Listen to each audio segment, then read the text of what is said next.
I wszystko w porządku? Oczywiście, że tak. Dzień dobry wieczór, panie i panowie. Witam wszystkich bardzo serdecznie w ten przepiękny niedzielny wieczór. Ja nazywam się Marcin Skruch i dzisiaj, jak co tydzień, chciałbym powiedzieć, pomówimy o tym, co tam w Hormudzie, ale akurat jest okazja specjalna, panie i panowie, ponieważ no zdarza tak się czasami, a dzisiaj świętujemy. Tylko tutaj włączę jedną rzecz, proszę bardzo, i wszystko poszło. Zgadza się. Dzisiaj, panie i panowie, świętujemy. Otóż taka ładna okazja. Jaka? Już wam mówię. Jest 12 000 subów na YouTubie. Dziękuję wam wszystkim bardzo za to. Jest 6 milionów. No, kiedy przyszedł pomysł na robienie tego odcinka, było 6 milionów, teraz już jest prawie 7 milionów wyświetleń, więc jest całkiem sympatycznie. Dziękuję bardzo. Mam w tym momencie jest ponad 3000 obserwujących na TikToku. Bardzo, bardzo ładnie, bardzo dziękuję. Jest 15 000 obserwujących na Facebooku w grupie, więc jesteście niesamowici i to mnie bardzo urzekło. Oraz jeszcze wyszło co? Tak, jeszcze wyszło 2000 obserwujących na Instagramie. Więc z tej okazji stwierdziłem, że dzisiaj troszeczkę poświętujemy, dzisiaj troszeczkę zrelaksujemy. Wiem, że ostatnio nie było wesoło, ponieważ odszedł od nas mistrz, no jak najbardziej David Lynch, facet, którego Zagubioną autostradę uwielbiam, zakochałem się w niej dawno, dawno temu, no ale akurat jakoś tak wyszło, że o nim sobie pewnie pomówimy za tydzień, bo taka będzie sytuacja. Słuchajcie, dużo dzisiaj rzeczy jest, jak najbardziej, także będę odpowiadał na wasze pytanie, więc możecie spokojnie wrzucać pytania w komentarzach, nieważne na której platformie oglądacie, bo jest rzeczywiście tego całe mnóstwo, bo jesteśmy na Facebooku, YouTubie, Twitchu, Instagramie, a także na TikToku, panie i panowie. Jeszcze jesteśmy na YouTubie pionowym, także jesteśmy w 2 miejscach, także możecie dawać pytania i tu, i tutaj. Sobie przy okazji muszę jeszcze wyłączyć dźwięk z TikToka, żeby mi tutaj nic nie ale jest w porządku. Dobra, możecie dawać i będziemy zgadywać, będę odpowiadał. Co jeszcze? Ty widzicie, mam dla was tak, aktualizację mojej kolekcji. No nie tylko i wyłącznie filmy, ale również i książki, i komiksy, bo tego rzeczywiście jest całe mnóstwo. Tego się rzeczywiście bardzo, bardzo dużo uzbierało, więc o tym sobie będziemy sobie jak najbardziej gadali, będę wam pokazał. Cześć, Jason Kruger, witam cię bardzo, bardzo serdecznie. Fajnie, że jest i fajnie, że wbiłeś, że tutaj jesteś. Więc taka to oczywiście jest sytuacja. Za tydzień oczywiście już wrócimy do naszych normalnych odcinków,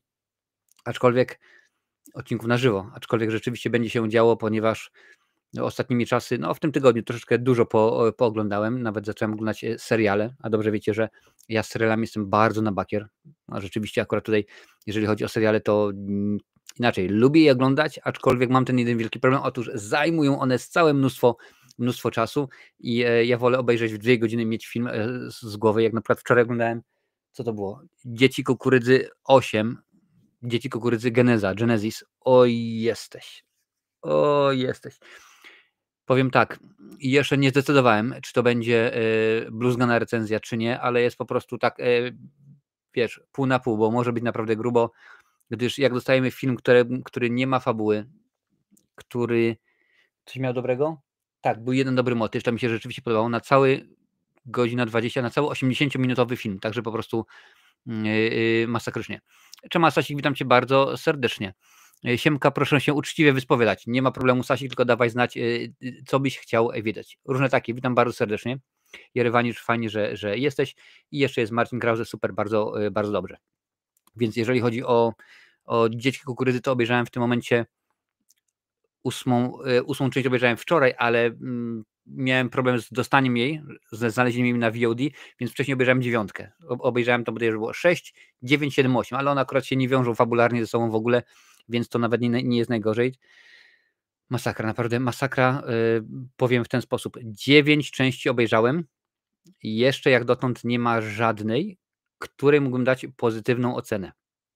Także jest po prostu bardzo źle. Cześć, Design, witam cię bardzo serdecznie na Instagramie.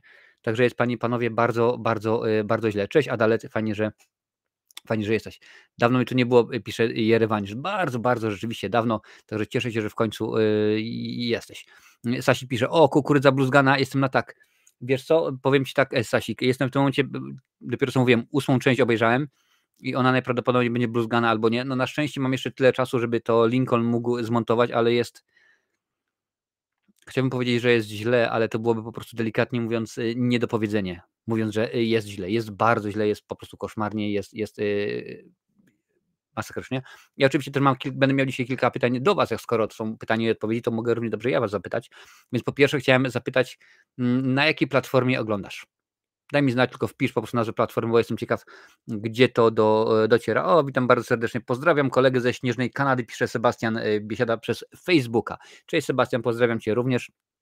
Akurat Sebastian to jest jedna z tych osób, które pamięta mnie, panie i panowie, i zna mnie bez długich włosów. Tak, zna z krótkich włosów, bo chodziliśmy razem do liceum, ale to było dawno, dawno temu. No, widzę, że tutaj coś się wiesza, ale to tylko i wyłącznie na TikToku. Będziemy patrzeć. Jak byłem mały, to obejrzałem Dzieci Kukurydzy na wideo i srałem po gaciach. Marcinie, ale tego jest aż 11 części.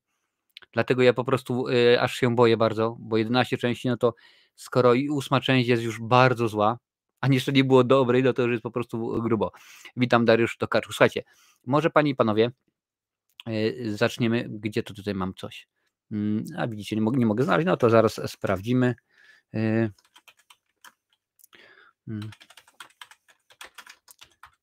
I już proszę bardzo, panie i panowie. I zaczniemy od kolekcji DVD. Aczkolwiek to i tak nie będą tylko i wyłącznie DVD, ale też książki, różnego rodzaju inne rzeczy. W tym roku Mikołaj był dla mnie bardzo dobry. Rzeczywiście chyba zasłużyłem. Cytując Czereśniaka, zasłużyłeś, powiem ci, jak nie jeden inny rok nie zasłużył. Więc teraz wam pokażę wszystko, co dostałem od Mikołaja. Chyba nawet, o ile się nie mylę, jest tutaj rzeczywiście też kilka rzeczy z czasów moich urodzin, bo nie wiem, czy wam pokazywałem, czy nie, więc będzie tego troszkę. Zaczniemy, panie i panowie, od komiksów. Tak, od komiksów. Pierwszy z nich, który wam chciałem pokazać, oczywiście one są wszystkie po angielsku, więc musicie kombinować. Wonder Woman Earth One, proszę bardzo, żeby tak było, żeby było widać. O, widać bardzo ładnie, bardzo w porządku. To jest pierwsze co otrzymałem, także Mikołaj bardzo mnie lubi i jeszcze nie przeczytane, jeszcze jest do ogarnięcia. Drugie, to akurat sam sobie sprezentowałem, to jest Deadpool Kills the Marvel Universe. Proszę bardzo, czy widać? O, tak, pięknie. I Deadpool to zrobił 2 razy. I tutaj są obie części. To jest rzeczywiście akurat taki fajny omnibus, także tu jest wszystko pokazane, tak więc to już jest przeczytane i muszę przyznać, niespecjalnie mi zaimponował, no ale to już jest inszość.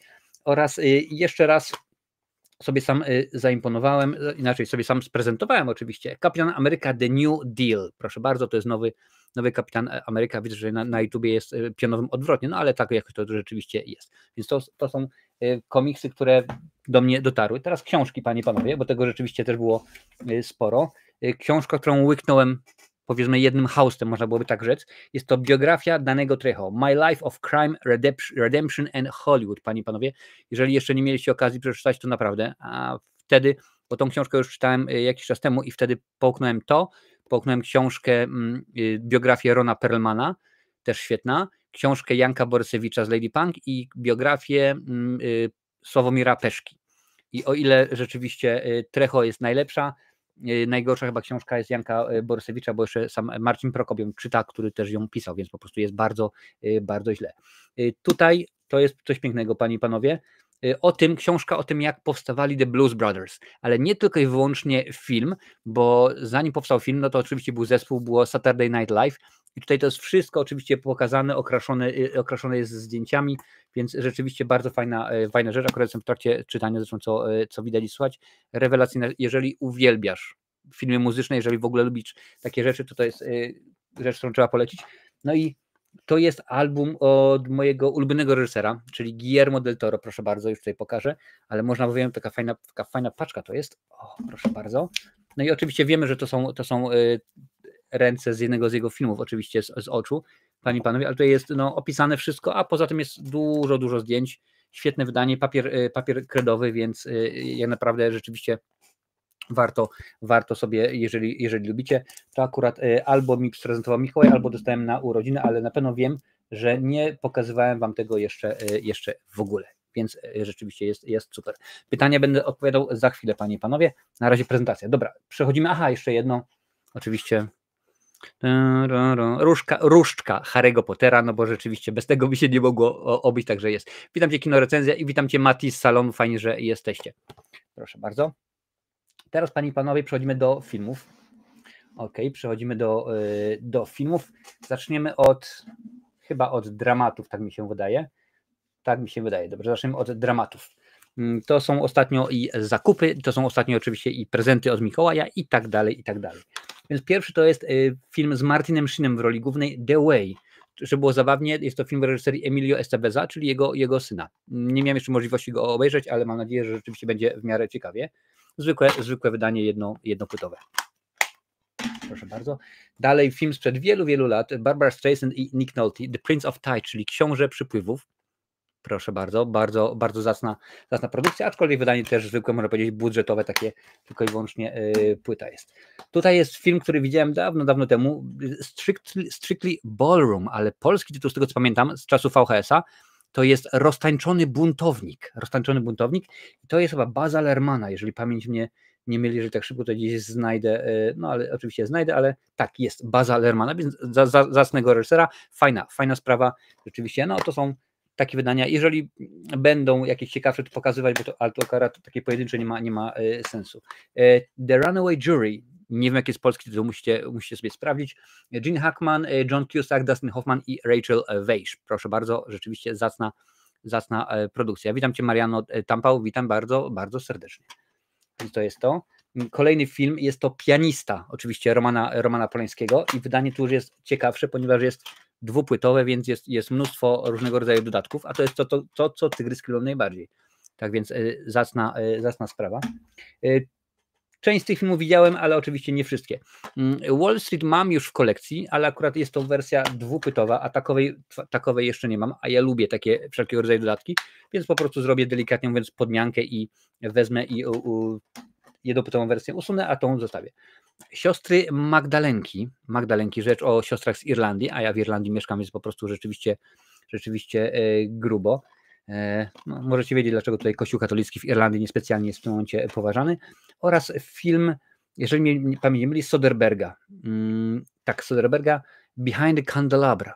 Michael Douglas i Matt Damon sprzed kilku lat. Wiem, że bodajże na starym kanale jeszcze recenzja jest tego filmu, także jak coś, to możesz wziąć i zobaczyć. To były dramaty. Jeżeli są jakieś pytania odnośnie tego, to dawać. Aha, Ława Przysięgłych. Tutaj widzę, że Dariusz pisze odnośnie tego filmu z Gene Hackanem. W porządku. Teraz pora na komedię.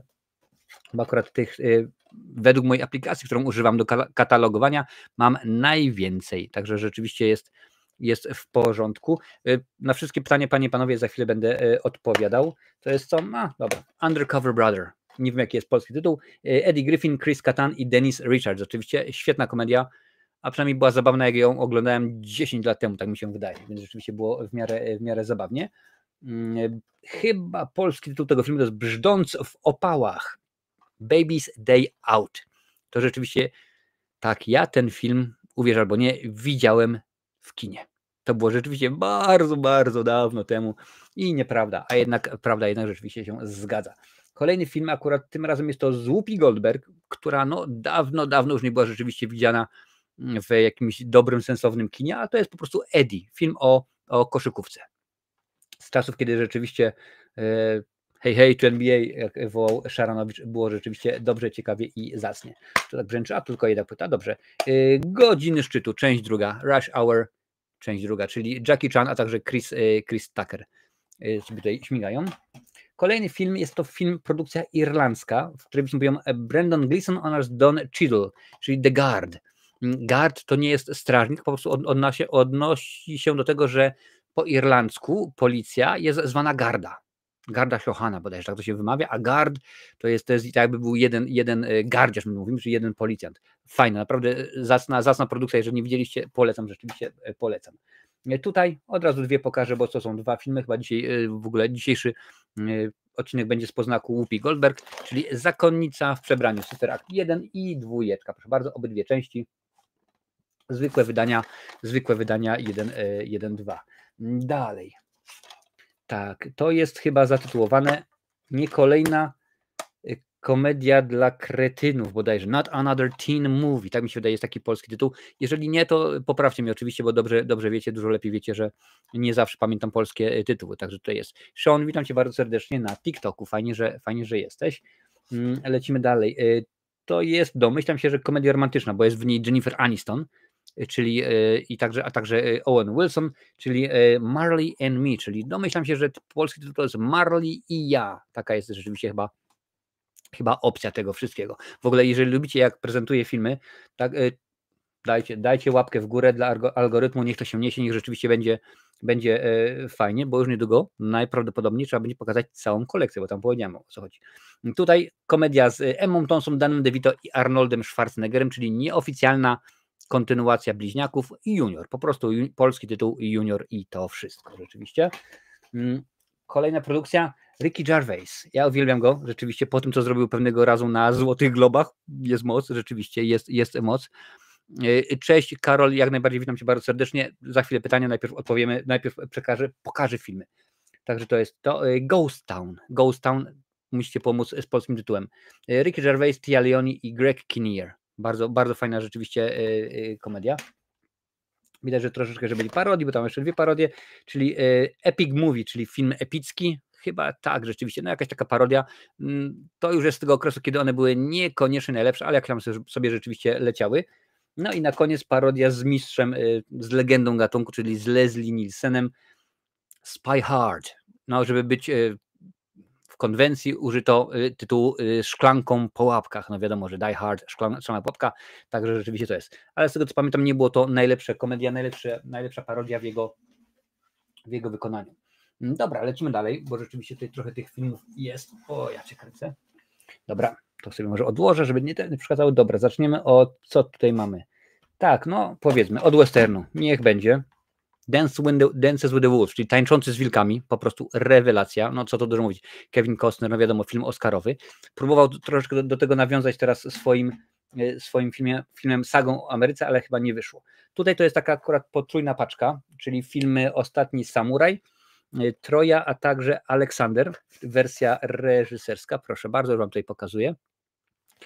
A spakowanie takie zwykłe, o jeszcze się płyta przewróciła, proszę bardzo. O, ciach, tak, żeby było widać, jest jak najbardziej. Książeczki żadnej nie ma? Nie ma żadnej książeczki. Akurat wszystkie 3 filmy dawno temu widziałem. No i na koniec film, którego nie widziałem, a akurat wziąłem, gdyż był po 20 centów. Nie ściemniam. Channing Tatum i Jamie Bell w filmie The Eagle, więc teoretycznie polski tytuł powinien być Orzeł, ale czy tak jest? To już jest inszość, ciężko powiedzieć.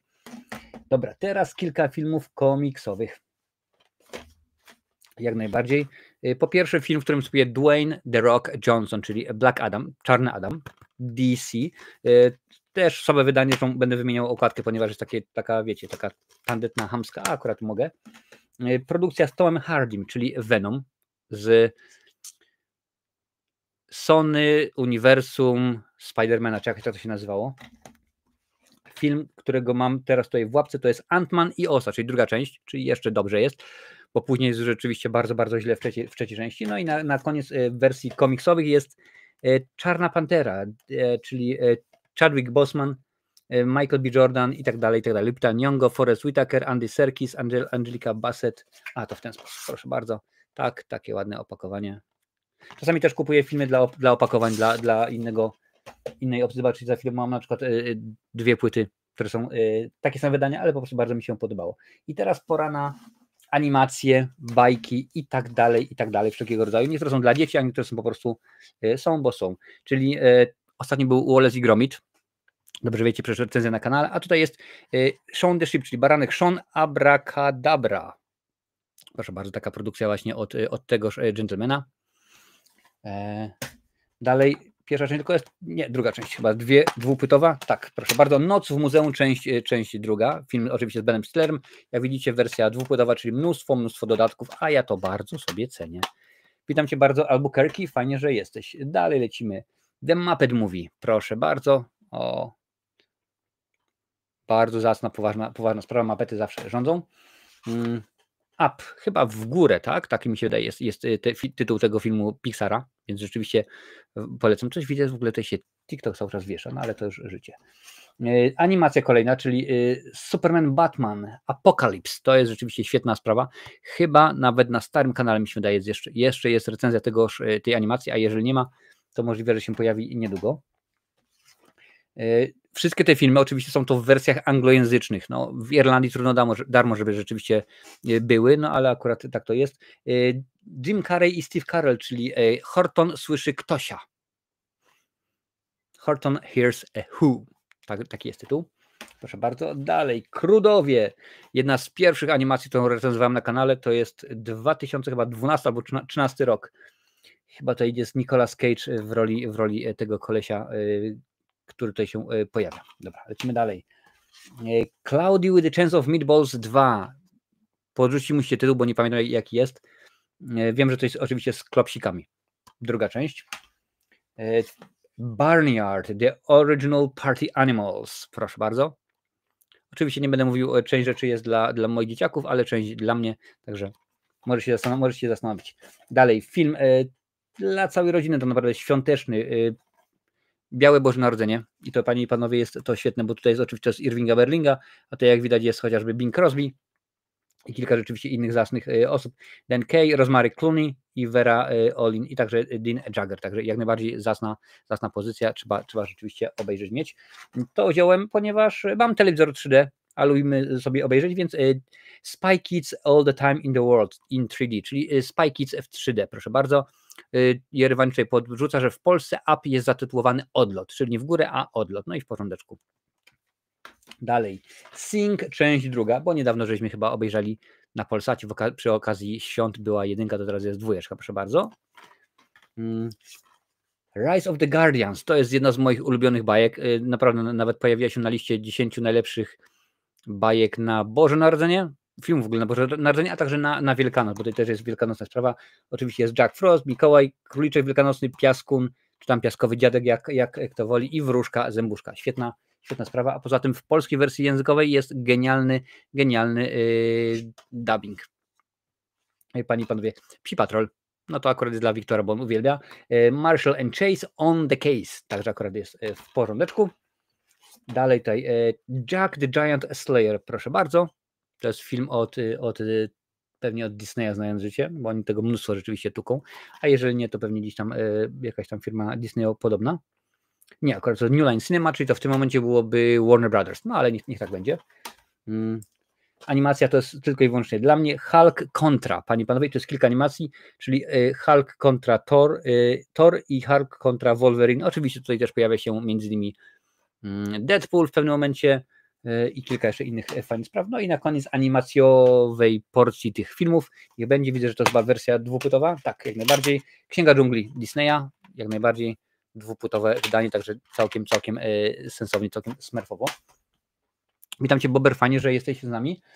Dobra, tutaj mam, a to od razu jak tutaj jestem, mam, panie i panowie, Władcę Pierścieni i powiem w ten sposób, ja to wydanie już mam.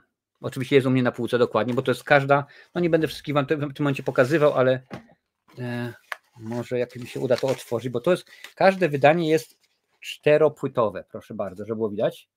4-płytowe, jeszcze jest z góry książka i ja to wydanie już mam. Jak najbardziej, ale sytuacja jest taka, że byłem ostatnio w sklepie charytatywnym, no i patrzę, o jest, no to dobra, mówię, zobaczę. Mówię, dzień dobry, panie sprzedawcu, ile za tą trylogię Władcy Pierścieni? I on mi mówi, za to wszystko 5 euro. 5 euro. No to ja mówię, no to ja to wezmę, bo to będzie genialny prezent. Może nawet widzą, kiedyś prezentuję. Co prawda nie ma polskich napisów lektora ani nic. Mówię, ale to jest genialna sprawa, no bo to wydanie jest cudowne. Każda paczka 4-płytowa, mnóstwo dodatków, więc wydaje mi się, że może to będzie w taki sposób kiedyś wykorzystane. A jeżeli nie, to po prostu będę miał dodatkową porcję. Co teraz? Teraz lecimy z kinem akcji. Tak, kino akcji. Szeroko pojęte. Mówiłem wam dopiero co, że lubię zbierać filmy. I właśnie to jest Pan i Pani Smith. Pan i Pani Smith jest genialnym tego przykładem, ponieważ również ta sama zasadność, to akurat nie było po 5 euro, tylko i wyłącznie to kosztowało po 20 centów każda sztuka. Więc ostatnimi czasy zakochałem się w tak zwanych steelbookach, ładne, piękne, dwupłytowe wydanie. O, tutaj widać, jak się wszystko odbija, proszę bardzo. Tak więc nabyłem, mam 2. Czemu? Ponieważ gdyż będzie to idealny prezent, który też nie ma polskich napisów, no ale coś tam wymyślimy może. To jest raz. Po drugie, Pierce Brosnan i René Russo w filmie, który mi się bardzo dobrze kojarzy, bo byłem na nim z jedną z moich dziewczyn. 8,99 zł. Cześć Marcin, teraz prezentujesz filmy, ale jak skończysz, to please przeczytaj moją wiadomość na czacie. Jedyne co, to dopiszę tutaj kontynuację tamtej wiadomości z czatu. Jeśli nagle zniknę z czatu, to znaczy, że usnąłem. Dobra, nie ma problemu. Dziękuję bardzo. Żółwik, piąteczka, fajnie, że jesteś. Sprawdzę jak najbardziej, później zresztą czat mam zatrzymany, a nawet sobie dziś do początku dzisiejszego odcinka cofnę, żeby było w porządku. Afera Thomasa Crowna, panie i panowie, jest to nowa, oczywiście nowa wersja, no relatywnie nowa, bo wtedy była nowa. Szybki jak błyskawica, mi się wydaje, jest tytuł tego filmu z Tomem Cruise'em. Days of Thunder, to jest Tom Cruise oczywiście i Nicole Kidman również tutaj występuje, więc to akurat rzeczywiście obie osoby były, obie się pojawiły. Kolejny Steelbook, bo uwielbiam. Mam ten film już, ale akurat nie w tej wersji. Skoro Steelbook, no to oczywiście musi być 2 płyty. Mowa o filmie Ronin, panie i panowie. Ronin z Robertem De Niro. Świetne kino, naprawdę świetne kino. Ale nie tylko Robert De Niro, bo tam przecież też pojawia się między innymi Jean Reno. Czy mam tutaj jeszcze jakąś inną część z tego? Nie, dobra. Ocean's 12. Ocean's 12, tak, no nie pamiętam jaki jest polski tytuł. Domyślam się, że to nie jest 12 Oceana, bo Ocean tak się nazywał bohater, no ale wiadomo. George Clooney, Brad Pitt, Matt Damon, Catherine Zeta-Jones, Andy Garcia, Don Cheadle, Bernie Mac, nieżyjący już, jeżeli pamiętam, i Julia Roberts, panie i panowie, więc rzeczywiście całkiem zacne kino. Pierwsza część z cyklu The Man from U.N.C.L.E. Proszę bardzo, też jest na bazie komiksu, też powinno być wcześniej, no ale już za późno. Henry Cavill, Armie Hammer, Alicia Vikander, Elizabeth Dębicki i Hugh, bardzo brzydki facet, Grant. Proszę bardzo, to jest tutaj od nich. Kolejny film z Michaelem Douglasem. Wydaje mi się, że on nie jest jedną gwiazdą, bo to chyba jest jeszcze Famke Jensen, ale nie będę się w tym momencie kłócił, a też tak na szybko nie chcę sprawdzić, że jest Sean Bean, Brittany Murphy, jest no chyba Famke Jensen, tak jest jak najbardziej. Don't say a word, czyli może być ani słowa? Nie wiem, naprawdę nie pamiętam. Tutaj jest akurat klasyk i to jest wydanie specjalne, aczkolwiek domyślam się, że specjalne, bo może wrzucili jakieś dodatki, czyli oczywiście Bodyguard z Kevinem Costnerem i Whitney Houston. Druga część nigdy nie powstała, a miała być z księżną Dianą. Bad Boys, Ride or Die, proszę bardzo, kolejna produkcja, ale zwykła jednopłytowe wydanie. Atak na 13 posterunek, też mi coś brzęczy tutaj, a nie, to tylko książeczka, więc w porządku. Ethan Hawke i Lawrence Fishburne, proszę bardzo. Też jakbyście nie pamiętali, to jest nowa wersja filmu sprzed wielu lat. Tak samo jak, proszę bardzo, film Martina Scorsese The Departed, to też jest oczywiście wersja anglojęzyczna azjatyckiego filmu. Leonardo DiCaprio, Matt Damon, Jack Nicholson oraz Mark Wahlberg i to jest wydanie dwupłytowe. Lecimy dalej. Oczywiście ten film również mam w swojej kolekcji, ale nie mamy jeszcze wydania dwupłytowego. Tak jak tutaj, więc pojawiło się oczywiście Casino Martina Scorsese, Robert De Niro, Sharon Stone i Joe Pesci. Tutaj czemu? Bo jest ładnie opakowany, bo to fajnie wygląda. Mission Impossible, trylogia, czyli 3 części. Pierwsza część, druga część, a mają podtytuły przecież jakieś. A dobra, nie będę teraz wyciągał. W każdym razie takie ładnie takie kolorowo, tak ładnie zrobione. Cześć Gosia, witam Cię bardzo serdecznie na Instagramie. Bo podoba mi się to wydanie, mimo że mam już tę kwadrologię, nie mam co prawda 5. części, ale podoba mi się. Rambo. Krótko i na temat, po prostu rewelacyjnie wydane, naprawdę bardzo mi się to podoba. Produkcja, której nie widziałem, a domyślam się, że tutaj będzie troszeczkę bardziej chyba horrorowato, no chyba tak, to czemu to w ogóle nie jest w horrorach, tylko tutaj skrymasz, no ale nie będzie. Outpost, panie i panowie, Outpost. Nie będę czytał o czym to jest, bo tutaj rzeczywiście kilka takich znaczków jest, których w ogóle powinienem zakrywać, żeby tutaj się nic nie stało algorytmowego, no ale po prostu Outpost, panie i panowie. Dalej. Poza linią wroga, chyba tak. Owen Wilson i Gene Hackman, Behind Enemy Lines. Za linią wroga. O, chyba taki jest polski tytuł. I jeżeli pamiętam, to jest druga nawet część, ale to już jest nie z tymi samymi aktorami. Ten film nosi tytuł Wróg u bram. Jude Law i Joseph Fiennes, panie i panowie. Tutaj to jest chyba jeszcze Rachel Weisz, jeżeli pamięć mnie nie myli, a raczej to chyba nie myli. Tak, Rachel Weisz. Jeszcze jest Ed Harris między innymi i oczywiście jeden z moich ulubionych aktorów, czyli Ron Perlman. Jak najbardziej, tutaj proszę bardzo. Olo, witam Cię bardzo serdecznie. Tutaj widzę, że wbijałeś na pionowym YouTubie, że tak powiem. No i ten film też mam, ale ponieważ jest zafoliowany, ładnie zrobiony, czyli Tears of the Sun. Łzy Słońca? Chyba tak. Bruce Willis i między innymi i Monica Bellucci, panie i panowie, jeżeli mi pamięć nie myli, i Cole Hauser, a także Tom Skerritt. Więc bardzo zacnie. Dobra, druga część, że tak powiem, akcyjniaków. Dawać mi tutaj i niech będzie tak. Akcyjniaki, dobra. Patrz, ja mam kolejną produkcję z poznaku komiksu i też ją tutaj dałem, ani tam, ale tu seriala, dobra. Ten film posiadam chyba już w 2 wersjach, ale to jest rzeczywiście kolejna taka jeansowa, można powiedzieć, wersja. The Blues Brothers, oczywiście rewelacja dla każdego fana muzyki, nieważne jakiej, trzeba obejrzeć, musowo.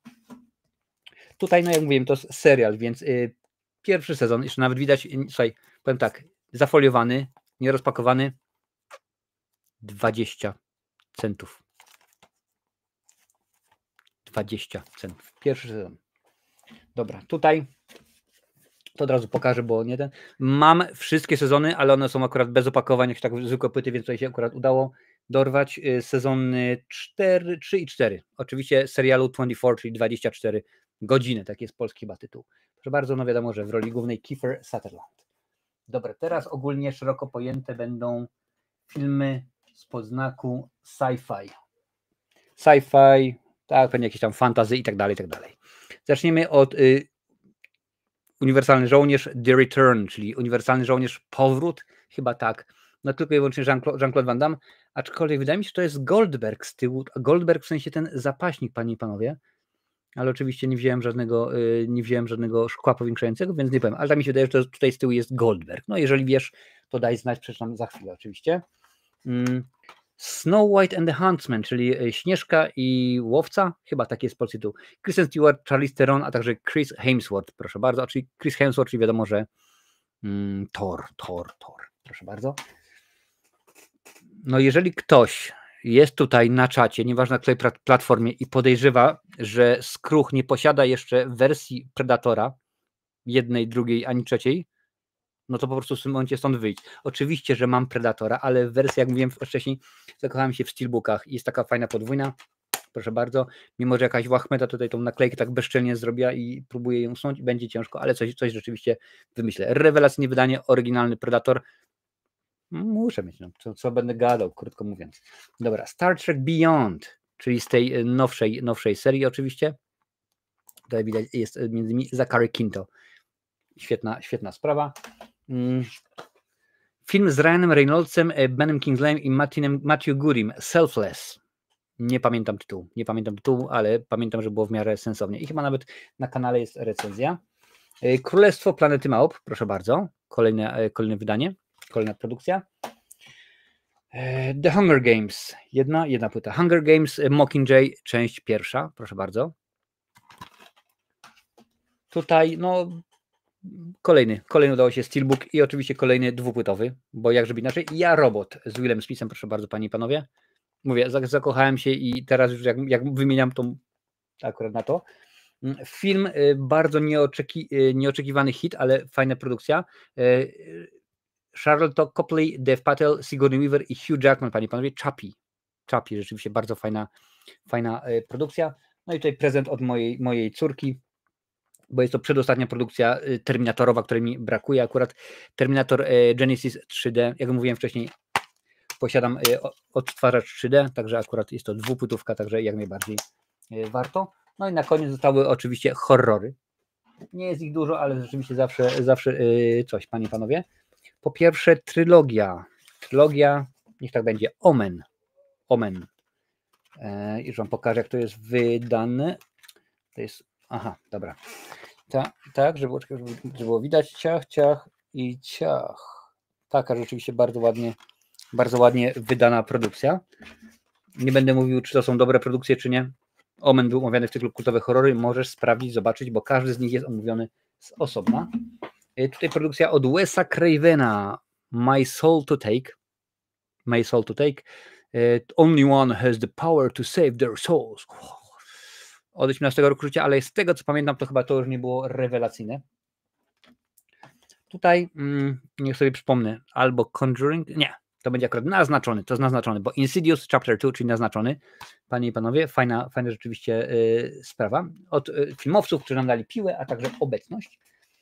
Tutaj film też, to był w miarę hit wtedy, kiedy był w kinach na VHS-ach, z Penelope Ann Miller i Tomem Sizemurem, bardzo niedocenionym aktorem. The Relic, panie i panowie, The Relic, też taki straszakowy. No i ostatnim filmem, który chciałem wam dzisiaj pokazać, to jest nowe. Includes 30 minutes of bonus feature, czyli 30 minut dodatkowego materiału. Halloween, panie i panowie. To jest z tej nowej trylogii, ale tylko i wyłącznie pierwsze Halloween, bo tylko i wyłącznie to się nadaje do oglądania. Sobie muszę herbatkę łyknąć.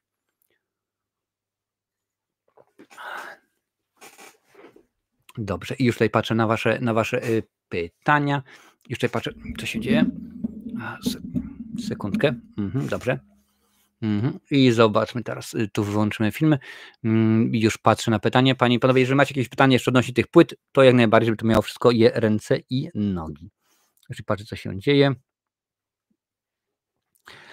Jak sobie sam kupujesz, to nie mieszaj w to Mikołaja, tutaj pisze Marcin. No tak, rzeczywiście, ale akurat kilka produkcji z tego wszystkiego, co tutaj rzeczywiście, to tak powiedzmy 80% to jest wszystko moje, ale rzeczywiście też jeszcze ludzie, to jest świetna sprawa, bo wiesz, ostatnio nawet kolega Leszek, pozdrawiam cię, mówi, Marcin, porządki robiłem u siebie w szafie, mam filmy na DVD, chcesz? Ja mówię, no dawaj, pewnie będziesz miał, to ja wyrzucę. Ja mówię, dawaj człowieku. Okazało się, dostałem od niego jakieś 30 filmów, okazało się, że z tych 30, 20 nie mam, a chciałem, także rzeczywiście świetna sprawa. Dobrze, postaram się poprawić, Marcinie, będzie inaczej.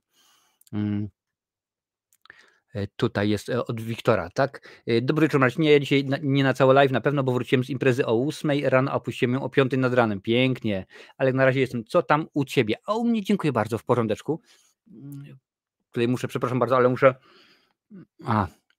Mam aparat na zębach i czasami on po prostu jest niewygodny, trzeba go poprawiać, bo coś tam się rzeczywiście ruszyło, ale do dentysty idę już w przyszłym tygodniu. Więc w porządku, dziękuję bardzo. Praca, dom. Filmy, jak widzisz, mnóstwo recenzji, mnóstwo filmów oglądam. Akurat staram się teraz przynajmniej jeden dziennie oglądać, chociaż też zacząłem oglądać nowy serial, a o tym będzie pewnie za chwilę. Ława Przysięgłych czyli to, co wcześniej mówiłeś, jak najbardziej. Od Lancla. Kojarzysz taki film z przełomu lat 80. i 90. Polski tytuł chyba Czachadymi. Dość specyficzna komedia, czołówka bodaj poklatkowo. W jednej z scen było jezioro, łabędzie w śmieszny sposób. Czachadymi, to możliwe, że to chodzi ci o film z Christianem Slaterem w roli głównej, bo tam on zrobił takie dwa. Jeden to był Cavs, on tam na deskorolce śmigał bodajże i właśnie była Czachadymi. Oczywiście, że pamiętałem jak najbardziej. Tego i nie znalazłem. Wydaje mi się, że to jest na pewno z Christianem Slaterem, także musisz sobie sprawdzić. A zresztą czekaj, no, co musisz sprawdzić? Czachadymi.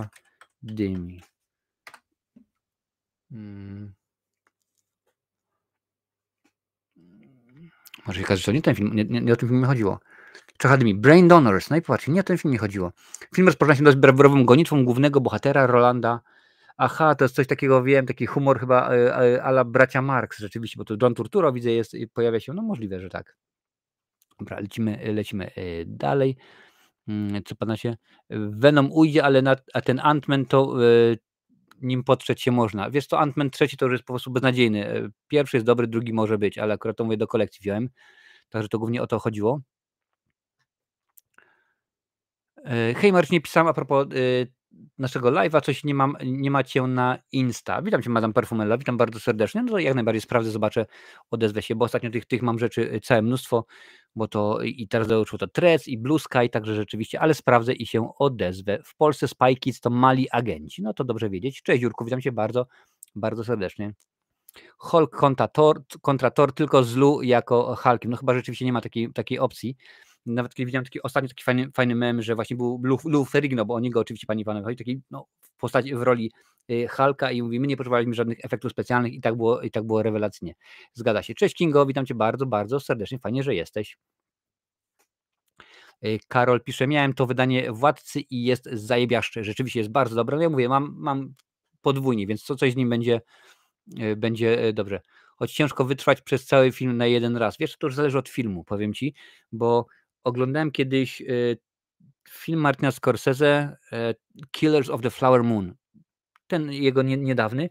No i nie byłem w stanie go obejrzeć na 2 razy, wiesz, bo po prostu na raz. Masakra. Musiałem sobie pójść zrobić herbatę i obejrzeć, ale na przykład bodajże tydzień później oglądałem Oppenheimera. I Oppenheimer jeszcze dłuższy był niż tamten film, mówię, będzie grubo, a Oppenheimera łyknąłem na raz, po prostu połknąłem i nie było problemu. Także to już zależy jak jest.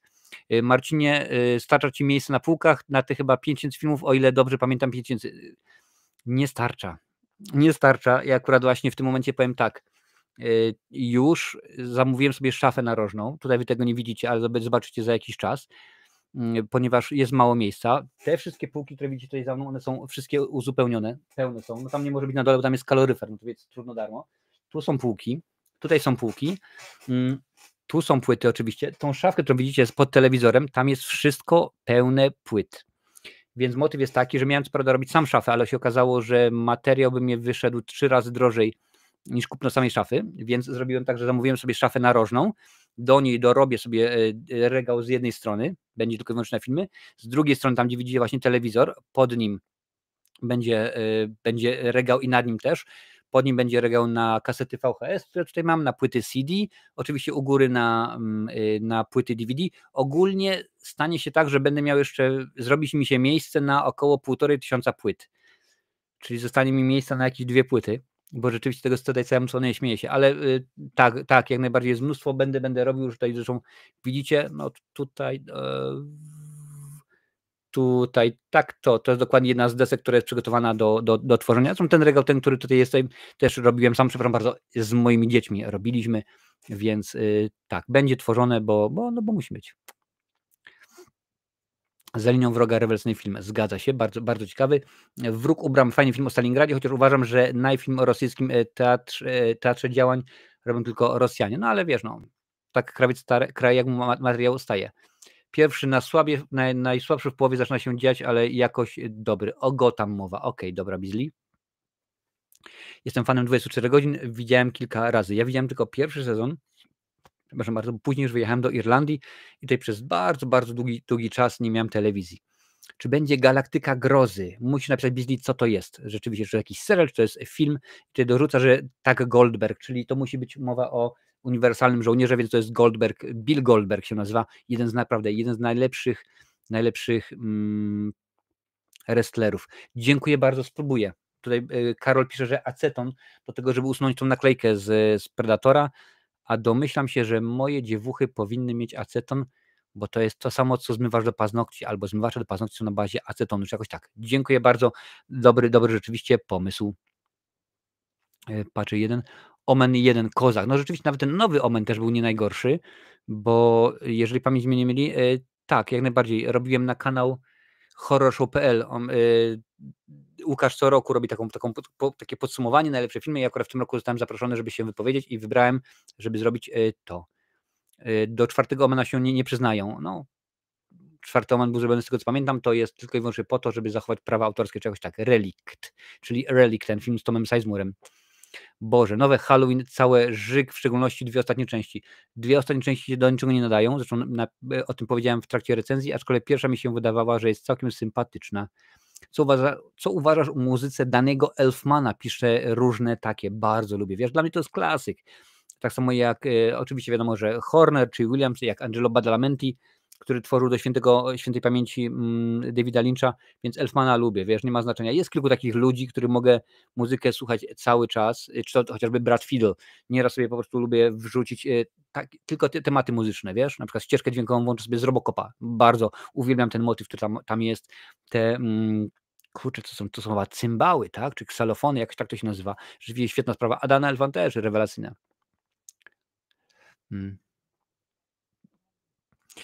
Co to za film Schwarz kręci? Jakiś zimowy w czerwonym swetrze chodzi? A nie wiem o co chodzi. Cześć Włosaduchu, witam Cię bardzo serdecznie. Czy oprócz filmów Dario Argento znasz jakieś inne włoskie filmy i co o nich uważasz? Pytasz Szybki Malec 69. No oczywiście, że znam, no wiesz, no trudno, tylko teraz wiesz, no czy mówimy powiedzmy o poważnych twórcach, bo można powiedzieć no było kilku zacnych, fajnych, no był też powiedzmy Dario Argento, tak, no można byłoby powiedzieć chociażby o Sergio Leone, tak, no jak najbardziej. Można by też powiedzieć o Bertolucci i kilku innych rzeczywiście twórcach, którzy są. Nie mogę powiedzieć na przykład tak, popatrzcie, włoskie filmy, to rzeczywiście będzie dobre, będzie świetne, co nie? A nie, te są hiszpańskie, to będą słabe, nie. Nie ma czegoś takiego, że nagle by powiedział na przykład, polskie filmy są dobre. Ktoś powie, tak, polskie filmy są dobre. Wpiszę polskie filmy, na przykład wyskoczy mu nowszy film Patryka Wegi, którego już wam zapowiadam, recenzja będzie bluzgana, bo go obejrzałem i jest nagle zło, także po prostu no to zależy już od twórcy, to musiałbyś wrzucić mi jakieś konkretne nazwisko, to bym w tym momencie wiedział i tak to rzeczywiście wygląda. Jurek pyta, wybacz Marcinie, ale muszę zapytać, co sądzisz o najnowszym filmie Patryka Wegi? No dokładnie, po prostu jest to dno, sekundkę, już wam powiem, jaka jest moja ocena, mam tutaj mój kapownik oczywiście, bo sobie oglądam. Czy chcecie wiedzieć, jaka jest ocena? Jaka jest ocena tegoż filmu? A powiem wam, nie będę się nią. 1/10. Taką dostał ocenę. Czasami się zdarza, że na przykład napiszę sobie w recenzji, jak piszę fajne ujęcia, albo na przykład ciekawe efekty wizualne i tak dalej. tutaj nie ma nic. Mam 1, 2, 3, 4 kropki, czyli są takie ciekawostki dla mnie i 3 minusy, czyli po prostu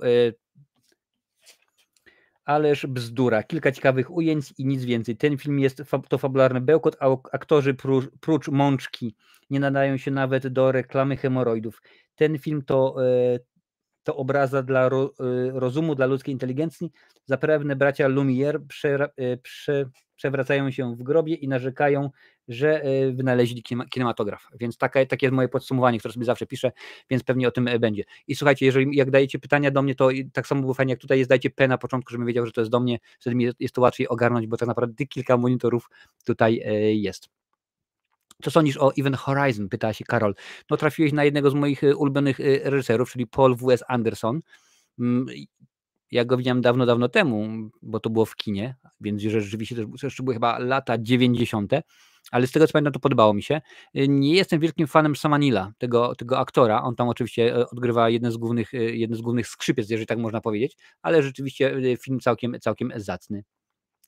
Pytanie od Wiktora. Jaki film Davida Lyncha lubisz najbardziej?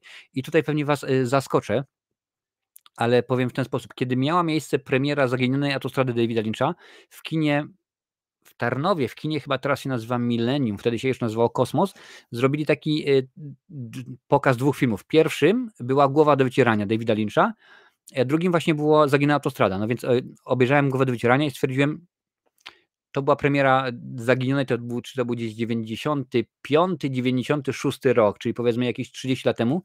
Obejrzałem Głowę do wycierania i stwierdziłem, nie, to nie jest dla mnie, to rzeczywiście nie jest produkcja, którą chcę oglądać i stwierdziłem, ależ będzie masakrycznie przy okazji Zaginionej i obejrzałem Zaginioną i się zakochałem. To tam po raz pierwszy spotkałem się z muzyką Rammsteina, bo oni tam rzeczywiście wypłynęli. Tam wyleciały ich 2 piosenki, czyli Heirate mich, a także Rammstein. Cześć Ormando, witam cię bardzo serdecznie na TikToku. W ogóle słuchajcie, jeżeli Ormando ostatnio wszedł na drogę shortów albo rolek, jak zwał, tak zwał, panie i panowie. Jeżeli lubicie Gwiezdne Wojny, to musicie obejrzeć jego rolki, bo naprawdę są przekomiczne, a jeżeli Gwiezdnych Wojen nie lubicie, to tym bardziej, bo możecie się dowiedzieć, dlaczego na przykład Darth Vader nosi nocnik na głowie, co w filmie robi Indiana Jones w błocie i tak dalej, i tak dalej. Rzeczywiście polecam naprawdę Ormando, nieważne czy wrzucicie to na TikToka, czy na YouTubie, Ormando daje radę wszędzie. No i tak mi zostało, jeszcze wracając do tematu, że ta Zaginiona takie na mnie wywarła wrażenie, też sam sposób, jak ten film jest zrobiony, bo to nie chcę zdradzać nikomu, to jest rzeczywiście bardzo dobre kino. No, oczywiście Bill Pullman, niesamowita muzyka, nomen omen wspomnianego wcześniej Angelo Badalamentiego, ale tam też przecież i Lou Reed, i David Bowie, rzeczywiście dobór tych aktorów. W epizodzie pojawia się Richard Pryor, już wtedy na wózku inwalidzkim, także rzeczywiście super. Ja bym miał powiedzieć i mówię, wiem, że wiele osób się nie zgodzi, to powie, nie, Mulholland Drive rządzi. Dla mnie, mimo że Mulholland Drive to jest świetna produkcja, ale najlepsza jest jak najbardziej Zaginiona autostrada. I w Łowca Duchów jestem na etapie wyprzedaży DVD. Widzisz, ja akurat jestem w tę drugą stronę. Dodatek do pytania o włoskich twórcach. Twój ulubiony film Dario Argento. Najgorszy nie pytam, bo wiadomo, że Dracula 3D. Najlepszy nie pamiętam w tym momencie, wiesz? Powiem ci, aczkolwiek czekaj, sekundkę, sobie wejdę sobie w katalog recenzji na komputerze i już ci powiem, bo tam akurat jak robię recenzję, to sobie przy okazji zapisuję, jakie mam oceny. Dario Argento, proszę bardzo. Już tutaj patrzę, czyli coś powiedzmy, ok, mam siódemeczki, czy jest jakaś 8? Nie ma chyba 8. Nie ma, czyli tak, w tym momencie mówię ci, które filmy dostały 7 na 10 ode mnie, czyli najwyższą Głęboka Czerwień, Inferno, Kot o 9 ogonach, a także Odgłosy i Tenebrae i Ptak o kryształowym upierzeniu. Te wszystkie i powiem w ten sposób, że tą produkcją chyba, którą bym powiedział, ok, moją ulubiona to byłoby właśnie Ptak o kryształowym upierzeniu, bo chyba to był pierwszy film Dario Argento, z którym się spotkałem i mi tak uderzyło w twarz, że mówię, proszę bardzo, coś takiego można zrobić tak pięknie i to było coś innego, inna forma, inny rodzaj robienia tych filmów i rzeczywiście musiałem powiedzieć, że ta produkcja chyba najbardziej mi zapadła w pamięć. Lulu, cześć, witam cię bardzo, bardzo serdecznie. Pytanie od Jurka. Marcin, co sądzisz o pomyśle odwołania gali wręcz Oscarów z uwagi na pożary? Pomysł się robi popularny w Ameryce. Bzdura. Jak dla mnie to jest totalna bzdura. To znaczy, powiem tak, ja do tych pożarów podchodzę w dwójnasób. Wypowiem się, bo oczywiście, bo mogę, kto mi zabroni. Po pierwsze, jeżeli chodzi o sam aspekt ludzki, to jest koszmarna tragedia. Naprawdę to jest tyle ludzi zginęło, tyle majątków poniszczonych. Jeszcze tam abstrahuję od tego, że tam na przykład, nie wiem, dom Antonego Hopkinsa się spalił. W porządku, no nie trafiło na biednego, wiele rzeczy z tego nie można odkupić. Nie wszystko, bo są pamiątki dzieciństwa i tak dalej, ale to jest naprawdę koszmarna tragedia. To jest po prostu no, coś niesamowitego, do czego teraz dochodzi. Ale też jak dla mnie te pożary to jest śmiech na sali. I już mówię czemu. Nie śmieję się z pożarów, ale jeżeli popatrzycie na filmy dokumentalne, na w ogóle jakieś informacje, na jakieś notki biograficzne, te pożary w Hollywood, w Kalifornii mniej więcej od ponad 100 lat mają miejsce. I z tym ponad 100 lat nic nie było zrobione, wiesz? Ostatnio przeczytałem na przykład, że Tom Hanks kupił sobie dom kilka lat temu i po pierwsze, ten dom, czy został kupiony, czy zbudowany, jest ze specjalnej niepalnej cegły, więc on się nie zapali, a po drugie, jest on o tyle oddalony od lasu, od powiedzmy jakichś tam drzew i tak dalej, że ogień nie sięgnie jego budynków, a on poza tym jest jakimś specjalnym kątem zbudowany i tak dalej, i tak dalej. Więc ktoś wziął się na zastanowienie, a tutaj mamy ponad 100 lat, żaden burmistrz, żaden prezydent, gubernator, czy ktokolwiek nic z tym nie robią. A jeżeli robią coś, to na pewno niewystarczająco, żeby powiedzieć, o proszę bardzo, zabezpieczyliśmy tutaj i dziękuję bardzo. Wiecie? I to mnie w tym wszystkim najbardziej wkurza, że to jest, bo to jest koszmarna tragedia. My przeżyliśmy co prawda nie pożary w Polsce, no ale przecież powodzie. Przypomnijcie sobie, co było w 97, jeżeli chodzi o Opole i tak dalej. Nie tak dawno mieliśmy kolejne, więc rzeczywiście wiem sam z siebie, że to jest niesamowita sprawa. A przeniesienie gali, no to jest tylko i wyłącznie zabieg marketingowy. To jest tylko i wyłącznie chłyt Matertindody, jak mawia kabaret i nic więcej, bo rzeczywiście to jest bzdura jak dla mnie. No w tym momencie już opóźnili nominacje, bo nominacje powinny być ogłoszone najpierw 17, potem 19, teraz jest bodajże chyba 23 czy 4. No zobaczymy jak to będzie, no bo ja bym chciał oczywiście zrobić, cześć Kwan, witam na Instagramie, chciałbym oczywiście zrobić relację na żywo jak zawsze. Giuseppe Tornatore, najlepszy włoski reżyser, this my opinion, please don't hate me. Że było zabawnie, Giuseppe Tornatore jest odpowiedzialny za jeden z moich ulubionych filmów, powiedzmy, który tam by się znalazł w czołowej 10, czyli Cinema Paradiso. Po prostu uwielbiam. Mam nadzieję, że nie pomyliłem. Tak, Giuseppe Tornatore i on też robił taki film, w którym wystąpił Roman Polański, czyli Czysta formalność. Też świetne kino. Dobra, tutaj w tym momencie zatrzymam się na chwilę, bo muszę odpowiedzieć z innych platform na pytania, także sekundkę panie i panowie, teraz jestem na pionowym YouTubie, już tutaj patrzę co się dzieje. Davidson pisze, że film Pod mocnym aniołem jest mega polski film o alkoholizmie. Wiem, widziałem, genialny film, zresztą niemalże wszystko co Smarzowski robi jest rzeczywiście bardzo dobre. O tutaj Karol właśnie to samo. Purpurowy 7.6 i ostatnio będąc w Empiku kupiłem Istoty Fantastyczne i Boba Marleya One Love. Proszę bardzo. Istoty Fantastyczne, czy to jest to o Harry Potterowego, że tak powiem, uniwersum? Jeżeli tak, to rzeczywiście polecam. Mimo, że ta ostatnia część, gdzie już nie ma Johnny'ego Deppa, jest taka sobie. Patrzę dalej. Dobra, to były wszystkie pytania stąd. Mati Salonu, dzień dobry, jak najbardziej. Na TikToku nie ma pytań, więc możemy przejść z powrotem do YouTube'a. Marcin, czy oglądałeś Krwawy obóz? Warto to obejrzeć, gdyż twórcy Piątku 13 nawiązywali do tego filmu pod względem niektórych morderstw. Wiesz co, Beasley, ja ten film kojarzę, ja go zapewne tak samo między innymi jak Saśki, czy chociażby Lancel, widziałem go w czasie VHS-ów, to było dawno temu i zapewne jakbyś mi teraz zapytał o fabułę, to będzie, ale nie kojarzę, ale domyślam się, że w tym momencie oglądając ten film ponownie, okazałoby się, o tak, przecież popatrz, ta scena, więc jak najbardziej.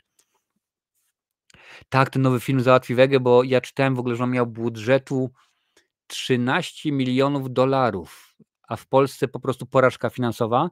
Co prawda jest szansa, że ten film trochę zarobi za granicą, no wiadomo, Irlandia, Niemcy, Wielka Brytania i tak dalej, ale nie ma bata, żeby ten film zarobił $13 milionów. No chyba, że będzie miał jakiś świetny, niesamowity układ, że zarobi coś na VOD, na VHS-ach, wróci na DVD, Blu-rayasach, to wtedy tak, ale tak to rzeczywiście niekoniecznie.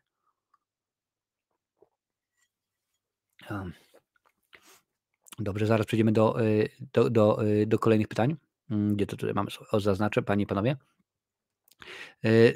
Tylko przypomnę, że jeżeli chcesz zostać wspierającym, to bardzo proszę. Tutaj w tym momencie jest u góry Patronite, tu na dole jest YouTube. Można również wspierać poprzez Facebooka. Tam też jest takie same, że tak powiem, są wszędzie rzeczy. Witam cię bardzo serdecznie, Warta. Więc wystarczy zeskanować kod QR i w tym momencie śmigamy dalej i jest wszystko w porządku. A mi rzeczywiście to się przyda na kolejne rzeczy, na to, żeby ten kanał był, powiedzmy, zajęciem może za czas jakiś pełnoetatowym. Tak byłoby rzeczywiście super. Patrzę dalej. Szybki Malec pisze, w moim kinie, które jest otwarte około 3 miesięcy, puszczano w ten weekend film Patryka Wegi. Współczuję. Czy recenzja Putina będzie jutro? Powiedziałem to słowo. Nie to, że to jest jakieś coś niedobrego, tylko po prostu wiem, że pewne rzeczy algorytm nie lubi. Zresztą na przykład mogliście zauważyć niedawno, że gdzieś tam powiedzmy od miesiąca, dwóch w recenzjach kultowych horrorów, kiedy już mówię o tym, co powiedzmy, co się leje na ekranie, to najczęściej mówię o tym, że jest czerwony syrop kukurydziany, bo to wiadomo jaka jest sytuacja. Recenzja czy będzie jutro? Nie, jutro nie będzie recenzji. Mam kilka, że tak powiem, zaległości, rzeczy, które muszę zrobić. Powiedzmy 2-3 tygodnie temu wleciały recenzje filmu Nosferatu, a także Baby Girl. I w tym momencie te filmy się bardzo ładnie oglądają, więc musi być następstwo, czyli muszą powstać odcinki, jak te filmy powstawały, bo akurat ludzie chcą, ludzie się domagają, więc to będzie. Kiedy będzie ten film? Zobaczymy. W ogóle jak chcecie, to później mogę wam podać listę recenzji, które będą się pojawiały w tym miesiącu i w przyszłym, bo tego rzeczywiście jest bardzo, bardzo dużo. Czy oglądałeś Heretyka? Będzie recenzja, osobiście polecam. Czy to jest ten Lulu, cześć, czy to jest ten film z Hugh Grantem? Tak, to jest ten film z Hugh Grantem, to nie będzie recenzji, gdyż delikatnie mówiąc jestem wielkim antyfanem tegoż aktora. Czy widziałeś, pyta Adalet, czy widziałeś serial Duna Proroctwo, jak oceniam? Nie widziałem serial Duna Proroctwo, nie będę oglądał, jak mówiłem wcześniej, mam wielki problem z serialami. W tym momencie, jeżeli chodzi o takie produkcje, to oglądam, o seriale oczywiście, to oglądam taki serial na Amazonie, Cross. Taki policyjny, o detektywie, dosyć w miarę fajny, ale też krótki, bo to tylko i wyłącznie jeden sezon i to wszystko. Nie widziałem i chyba sobie rzeczywiście odpuszczę. Czekam, bo niedługo ma być już, co teraz będzie niedługo? Niedługo będzie kolejny sezon Boysów. Znaczy za czas jakiś, ale w lutym już bodajże wchodzi kolejny sezon serialu Reacher, który uwielbiam, a w tym momencie coraz więcej rzeczy były pokazywane, także sobie pewnie to obejrzę. Dune nie, chyba odpuszczę w ogóle. Powinienem dać wam recenzję serialu A Gdyby, czyli What If. Tego 3. sezonu jeszcze nie zrobiłem. Nie zacząłem nawet oglądać Skeleton Crew, czyli Gwiezdnych Wojen, nie zacząłem oglądać Creature Commandos i tak dalej. Mam bardzo, bardzo, bardzo zapóźnione. Czy widziałeś Suburę, film z kina włoskiego? Jeśli tak, to co o nim sądzisz? Suburę, już sobie sprawdzę. Suburę. Możliwe, że widziałem, a możliwe, że nie. Suburra. Jest serial, tutaj się widzę pojawia i jest film z 2015 roku, czyli to o ten chodziło, Stefano Solima. Miejscowy gangster wspierany przez polityków, kościół i lokalnych mafiozów chciałby zmienić mieszczący się niedaleko Rzymu spokojne miasteczko na włoskie Las Vegas. Nie, to nie kojarzę w ogóle takiego filmu. Jaki jest twój ulubiony film wojenny? Pyta Karol, mój to Hacksaw Ridge.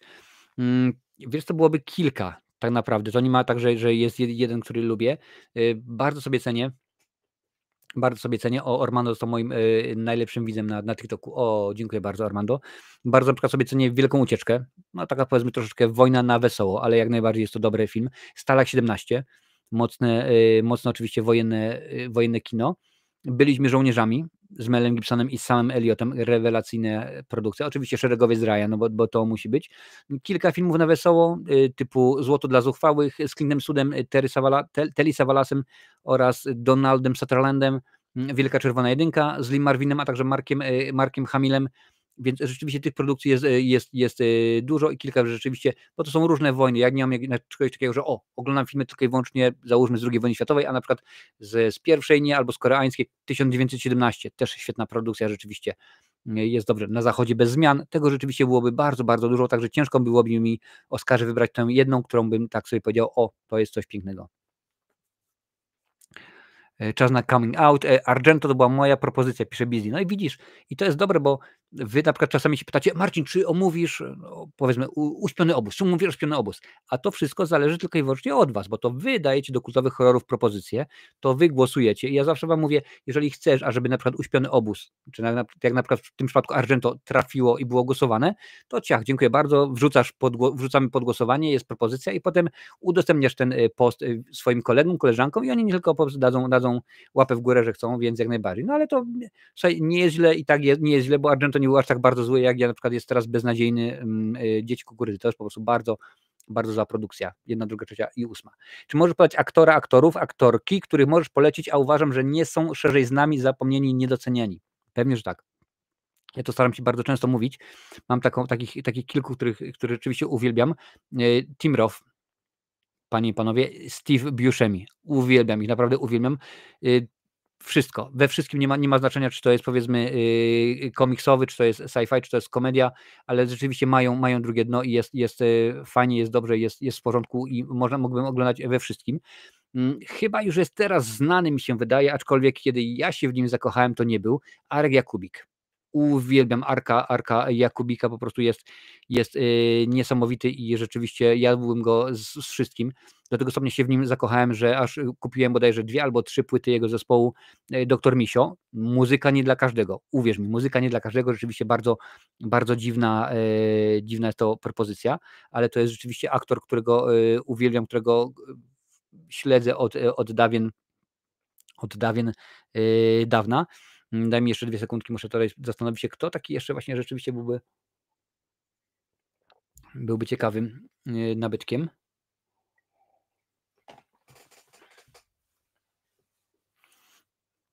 Jest kilku takich, którzy się tam gdzieś pojawiali. My kojarzymy ich z ról drugoplanowych, jak mówiłem wcześniej o Tomie Sizemurze, którego wiele osób może kojarzyć, jak mówiłem, z Reliktu, ale też był i przecież w Szeregowcu Ryanie, był i w Gorączce, osadzonym ze Stallonem, ale to zawsze jakiś taki aktor, który no, jego kariera przez zbyt dużo, troszeczkę zbyt dużo wody się napił i tej wody przez no i troszeczkę mu tam odstrzeliło, więc niekoniecznie to poszło w dobrą stronę, a żałuję, bo rzeczywiście można było to zrobić ciekawiej.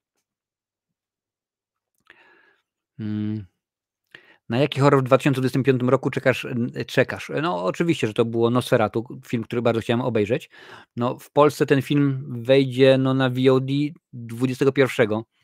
Do kin dopiero później. No wiem, że są pokazy przedpremierowe. Ja mam to szczęście, że mieszkam w Irlandii i akurat tutaj to było dosyć dużo wcześniej pokazane. Zresztą nawet poczyniłem taki materiał o produktach, które chcę zobaczyć w 2025 roku. Więc to jest to. No niby ma być obecność kolejna. Będę chciał zobaczyć, no bo wiadomo, że darzy sentymentem, mimo że już 3. część nie była dobra. Będzie naznaczony, czyli Insidious, to również trzeba będzie obejrzeć. Chciałbym zobaczyć w końcu coś oryginalnego, wiesz, no niby teraz ten Krzyk robimy, 7, no to już nie będzie oryginalne, ale coś oryginalnego na zasadzie wymyślamy od nowa postać, dajemy coś innego, coś zabawnego, może byłoby super, ale tak to na Nosferatu bardzo, bardzo czekam. Dużo ludzi, a to odnosi Hollywood, dużo ludzi kupuje dom w tamtych stronach, bo liczy się ładny widok i można się obnosić z bogactwem, a poza tym ubezpieczenie wszystko załatwi, znaczy kto je ma oczywiście. Musi mieć ubezpieczenie, bo to jest, że tak powiem, obligatoryjne, chyba że płacisz za dom gotówką, to jest tak, a w Irlandii wiem, bo akurat jeszcze nie, ale za 20 kilka lat będę współposiadaczem domu, no to nie dostaniesz kredytu, jak nie masz ubezpieczenia. Ostatnio widziałem nawet taki fajny filmik na Nomen Omen TikToku, który dostał dzisiaj bana w Ameryce. Jutro już będzie odbanowany. Odnośnie tego, że Japończycy wymyślili system ochrony, że każdy dom ma, że tak powiem, takie 4 rury, wychodzą spod domu, to jest skomontowane, tam oczywiście leci woda i automatycznie gasi pożar tam w promieniu, umówmy się, teraz nie pamiętam, tam powiedzmy w promieniu 50 metrów od tego domu, więc można jak najbardziej. Galaktyka Grozy to film, do którego efekty robił James Cameron. Film był podróbką Obcego, ale Cameron wykorzystał niektóre pomysły w Obcym 2, a w filmie grał m.in. Englund czy Sid Haig, proszę bardzo. Czyli domyślam się, że to też było z czasów filmów, które on tam rzeczywiście robił w pewnej bardzo zacnej wytwórni. Oczywiście England, panie i panowie, Robert England, czyli Freddy, późniejszy Krueger. Muszę zobaczyć, wiesz, aż nawet sobie zapiszę. Live, to jest dzisiejszy, dzisiaj jest 11, nie 11, ma być 18 dzisiaj. Sekundkę. Galaktyka Grozy.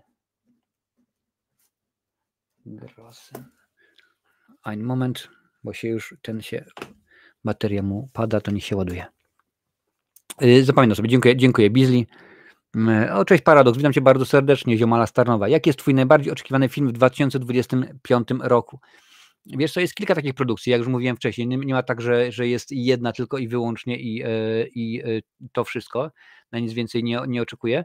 To tutaj sobie tylko tak szybko sprawdzę, bo niby tych filmów jest dużo, ale mnóstwo z nich nie jest potwierdzonych i to mnie chyba najbardziej wkurza w tym wszystkim, że wiesz, niby wiemy, będzie to, ale potem się okazuje, że przeniosą, bo coś, bo tamto, bo był strajk, bo teraz są te pożary.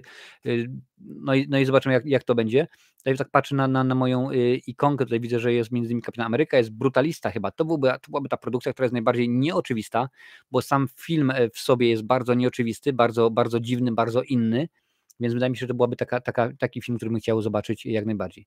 Na jaki horror czekasz w 2025? Ja czekam na 28 lat. Później zwiastun jest według mnie najlepszym zwiastunem filmu od lat, pisze Wiktor. No to dopiero co mówiłem. Już wiadomo w tym momencie, że w tym filmie nie wystąpi Cillian Murphy. Jego w tym filmie nie będzie, on będzie dopiero w kolejnych częściach. Elo. Jaki film według Ciebie jest najbardziej patolski, taki jak serbski film?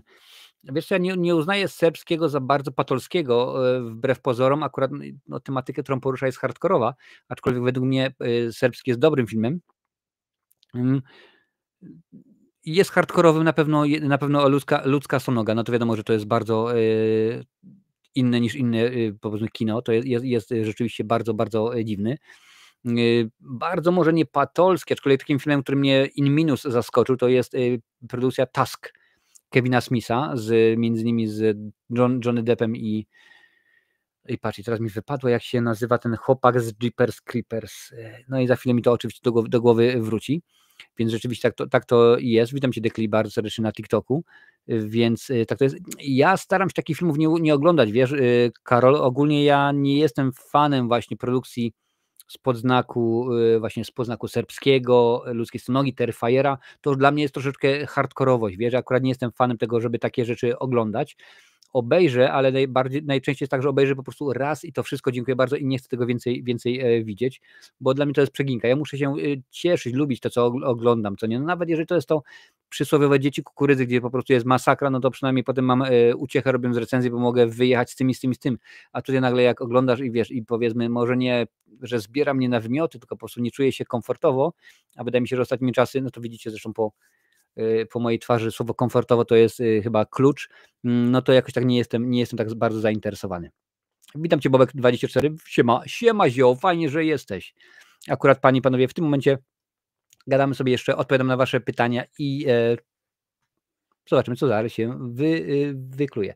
Jerewanisz pisze, ja film od Krzemienieckiego, Sorki w Wegi widziałem, to mi się Smoleńsk przypomniał, podobna liga filmowa. Ja Smoleńska do dzisiaj nie widziałem i nie mam zamiaru. Nie wiem, Panie i Panowie, czy wiecie, ale Smoleńsk jest to najgorzej oceniany film na IMDb. Gorszego filmu nie ma. No tak to jak rzeczywiście wygląda. No i niech tak rzeczywiście zostanie. Co tutaj się dzieje? Aha, tutaj jest to są takie rzeczy, takie buty. Dobra, w porządeczku. Więc jest ten Masełko. Cześć Masełko, witam Cię bardzo serdecznie. Czy czekasz na serial Welcome to Derry? Oczywiście, że czekam. Bo w ogóle mają być, z tego co pisał reżyser, mają być 3 sezony, mają być oczywiście mają być umiejscowione w 3 różnych dekadach i zobaczymy, jak to będzie wyglądało. No, Skarsgård mówi, że jest tak super, jak tak dalej moc. No zobaczymy, co się tutaj będzie działo. No wiadomo, że to jest zrobione na siłę, w takim sensie, że no, na podstawie Kinga to nie może być, bo King tego nie napisał, aczkolwiek Dzieci Kukurydzy, o której mówiłem już dzisiaj 15 razy, no to jest też na podstawie krótkiej nowelki, na podstawie opowiadania Stephena Kinga i to się bardzo rozmyło. No jestem ciekaw, bo niektóre produkcje pokazują, że można wziąć, ktoś by już pomyślał, zużyty, zjedzony, wypluty pomysł, ale można rzeczywiście z niego coś dobrego, coś ciekawego wymyśleć, więc mam nadzieję, że będzie tak samo i tym razem, że ktoś tam powie, o proszę bardzo, jest dobrze, jest ciekawie, jest po prostu winnym, wiesz, że tak jak mówi moja ulubiona posłanka, czyli Renatka Beger, odwrócimy wszystko o 360 stopni i pójdziemy w innym kierunku. Nie no, rzeczywiście mam nadzieję, że coś ciekawego się tutaj urodzi. Co na razie z filmów z serii Dzieci Kukurydzy? czy na razie z filmów serii Dzieci Kukurydzy jest jakiś film, który jesteś w stanie dobrze ocenić oraz któryś, który będzie miał bluzganą recenzję. Szybki malec, obejrzałem w tym momencie 9 części, żadna nie ma mojej pozytywnej oceny. U mnie pozytywna, o co chodzi z pozytywną oceną? Oczywiście skala 1-10, 1 dno, 10 arcydzieło, 1-5 odradzam, 6-10 polecam. Taka jest moja skala. Nie ma. Dzieci Kukurydzy nawet nie ma, pierwsza część nie miała pozytywnej oceny, żadna jak do tej pory do 9 części nie ma pozytywnej oceny. Czy będzie bluzgana? Najprawdopodobniej 8 część będzie najprawdopodobniej bluzgana, bo tutaj sobie nie mam żadnych, nie, jest jeden plus, więc zastanowię się, czy jak to było w Misiu, czy te plusy przeważą nad minusami, że tak powiem, ale zobaczymy, może być słabo. Co sądzisz o zakończeniu, pisze Kinga, Mgły z 2007 roku? No oczywiście domyślam się, że chodzi ci o film Franka Darabonda na podstawie nomen Stephena Kinga. Bardzo, bardzo grube, że powiedzmy 2 pozostałe filmy, czyli Skazani na Shawshank i Zielona Mila to są moje ulubione filmy i tutaj to, co zrobili, no to zastanawiałem się, jak z tego wyjdą, ale to, co zrobił i to, co się dzieje potem 5 sekund później, to jest takie wielkie orzeszty. Jak oni tak mogli pójść w tym kierunku? Naprawdę świetne zakończenie. Wiesz, czasami jest tak, że reżyser czy tam producent dają nam to, co nie to, czego oczekujemy, tylko to, co powinniśmy dostać, wiesz? Tak na przykład jest w filmie, to jest chyba Buried, Pogrzebany z Ryanem Reynoldsem. Wydaje mi się, scena jest taka, cały film się dzieje, on jest zakopany w trumnie, ma tylko i wyłącznie chyba latarkę, czy tam zapalniczkę i telefon komórkowy i nic więcej. Świetna sprawa. Tak samo jest w efekcie Motyla. W tej pierwszej części, tam są 2 wersje. Jest wersja reżyserska i wersja producencka. No, jedna jest dobra, druga jest taka do zapomnienia. Więc rzeczywiście, ale to zakończenie po prostu naprawdę zrywa papę z dachu. Trafiłeś, bo uśpiony obóz od dawna próbuje przepchnąć. No widzisz, więc jakoś tak jest. Więc w tym momencie nie ma problemu. Teraz omawiam Dzieci Kukurydzy, później wybraliście, że będzie... Co wybraliście, że będzie? Kurczaki, no coś tam było. Słuchajcie, aż muszę nawet sprawdzić, bo wiem, że coś już jest wybrane po Dzieciach Kukurydzy, że będzie oglądane. Ring? Nie Ring. Sekundkę sobie przewijam tutaj sobie Facebooka, żeby dotrzeć do tego wpisu, do tego postu, gdzie to jest, gdzie wrzucam tę informację, a że ja tak wrzucam około 5. Cmentarz dla zwierząt. Tak, Cmentarz dla zwierząt. Co dzisiaj w ogóle Stephen King bardzo, bardzo jest tematycznie, no ale niech tak będzie. Więc nie ma problemu. Jaki jest twój ulubiony youtuber filmowy oprócz ciebie? No ja swoim nie jestem ulubiony masełko, ale dziękuję bardzo. Nie mam ulubionego, mam to chyba jest clue w ogóle dzisiejszego odcinka. Jest wielu. Remus, witam cię bardzo serdecznie na TikToku. Mam kilku, których lubię oglądać, wiesz, których sobie obserwuję. Na przykład Galeria Horroru, lubię oglądać Rafała, lubię oglądać Juliana, czyli Brodacza Kosmitę, lubię oglądać, no bo oczywiście musimy tak, ponarzekajmy o filmach, czy chociażby Halfisha, bo to jest rzeczywiście fajna sprawa, to są ludzie, z którymi, że tak powiem sobie, lubię korespondować, rozmawiać i tak dalej, także akurat tak jest. Staram się, właśnie u mnie jest to, że ja recenzje filmowe oglądam dopiero po obejrzeniu filmu oczywiście, ale też po nagraniu swojej recenzji, bo nie chcę się potem sugerować na zasadzie, i ktoś powie, ty, ale co tutaj gadasz, dopiero te same słowa Rafał powiedział. Nie mógł powiedzieć, ponieważ te same słowa, ponieważ ja nie oglądam jego recenzji, więc nie chcę się niczym się sugerować, także tak to jest. Ulubionego nie mam, nie oglądam zagranicznych youtuberów, a mógłbym, bo akurat mój angielski na tyle wystarczający jest, że w porządku to by było, chociaż na dobrą sprawę YouTube ma na tak bardzo rozwiniętą sztuczną inteligencję, że gdybym pewnie chciał oglądać po chińsku i wygenerował automatycznie napisy, to pewnie by się udało, także jakoś tak to było. Marcinie, co uważasz o nagrodzie Złotych Maleń? Czy to fajna, śmieszna nagroda, czy relikt przeszłości, który przestał być zabawny? Nie, no wiesz, to mi się wydaje, że jest w porządku, tym bardziej, że oni w pewien sposób skonstatowali, że nie z wszystkiego można się śmiać, bo pamiętam, kiedy przyznali bodajże Bruce'owi Willisowi nagrodę tam dekady dla najgorszego aktora i okazało się, że on wybierał takie filmy, jakie wybierał, ponieważ no co tu dużo mówić, był chory i potrzebował pieniądzów, no to powiedzieli, okej, jak to mówię kabaret, no to soreczki, to my przepraszamy. Nie, no wydaje mi się to sposób na jajo, wiesz, no do tego tylko i wyłącznie w ten sposób trzeba podchodzić. Ja pamiętam, że kiedyś, kiedy za film Showgirls Paul Verhoeven dostał nominację, dostał nagrodę, to on był pierwszą osobą, która w ogóle odebrała Złote Maliny, bo te nagrody Złoty Malin, one są jakieś tandetne, to zrobione z plastiku, tam chyba pomalowane, one kosztują chyba $15 czy jakoś tak. Więc on po prostu przyszedł, wziął tą nagrodę i mówi: dziękuję bardzo za tę nagrodę. Po prostu to, że przyznaliście mi tę nagrodę, w tym momencie, od tego momentu wiem, jakich filmów mam nie robić. Dziękuję bardzo. No i tam jeszcze oczywiście kilka innych osób odebrało i tylko i wyłącznie tak trzeba to oglądać. Witam Cię, Hanno, cześć, fajnie, że jesteś. Więc no inaczej do tego podejść nie można, one nie są żadnym wyznacznikiem. No wiesz, ktoś by mógł powiedzieć, ale Oscary przecież są wyznacznikiem. Oscary też już nie są wyznacznikiem od połowy lat 90., od kiedy to się zamieszał się Miramax. Także Złote Maliny w porządku, przymrużone oko, do nas puszczone i tak dalej, i tak dalej. Dziś jest 19. No to w porządeczku, pewnie coś źle powiedziałem. Twoja ulubiona lektura szkolna, Masełko pyta. Nie wiem, czy to jest jeszcze lektura, czy nie, ale wtedy była lektura w klasie 7 szkoły podstawowej. Skarb w Srebrnym Jeziorze Karola Maja. I tak się oczywiście zakochałem w Karolu Maja i to powiedzmy moje lata naste, czyli tam 13, 14, 15, to uwielbiałem po prostu wszystko Karola Maja czytałem, począwszy od Winnetu, Old Shatterhandzie, Rodrigandów skończywszy. Ale tak naprawdę, jeżeli chodzi o taką poważniejszą literaturę, to lektury, ja od zawsze lubiłem czytać, ale lektury mnie nudziły aż do bodajże albo 3. albo 4. klasy liceum, wiesz? Wtedy, kiedy akurat wskoczyło dwudziestolecie międzywojenne, kiedy wskoczył socrealizm i tak dalej, Chłasko, po prostu Chłasko genialny jak dla mnie, zresztą nie tylko on, bo też i rozmowy z Katem i kilka innych rzeczywiście, do momentu właśnie tego dwudziestolecia międzywojennego, wiesz, Młoda Polska, socrealizm, nudziło mnie. Wtedy, kiedy to już było rzeczywiście, docierało do mnie dużo bardziej. Wiele książek oczywiście później przeczytałem już po czasie, jak na przykład Krzyżaków. Świetna sprawa, naprawdę. Bardzo się dobrze się czyta. To no, można powiedzieć, kiedyś były pisane, Aleksander Dima pisał książki Płaszcza i Szpady, tutaj mieliśmy Krzyżaków, który po prostu dobry kryminał, więc rzeczywiście. Ale to już trzeba byłoby powiedzieć, z jakiego okresu. Czy to mówimy o podstawówce, to wtedy tak, no pewnie Karol Maj, bo uwielbiałem i kocham go czytać, czy to rzeczywiście późniejsze. Jeżeli tak, no to powiedzmy, żeby nie było znowu, że mam wiele, no powiem tak, Marek Chłasko. Uwielbiam Marka Chłasko i świetna sprawa. Czy jest jakiś gatunek filmowy, którego nie lubisz? Nie jestem wielkim fanem komedii romantycznych. To jest jakiś dla mnie, powiedzmy, taki przeżytek, relikt pewnego okresu. Mówiąc to, oczywiście powiem tak, mam kilka filmów, które bardzo lubię z gatunku komedii romantycznych, jak na przykład Czego pragną kobiety z Helen Hunt i Melem Gibsonem, a także chyba jeden z moich top 20 ulubionych filmów, czyli Masz wiadomość z Meg Ryan oraz Tomem Hanksem. Bardzo rzeczywiście to lubię. No nawet dzisiaj widzieliście, tutaj była ta komedia z Jennifer Aniston. W ogóle Jennifer Aniston, jak tylko mówię, to od razu mi się kojarzy z komedią romantyczną.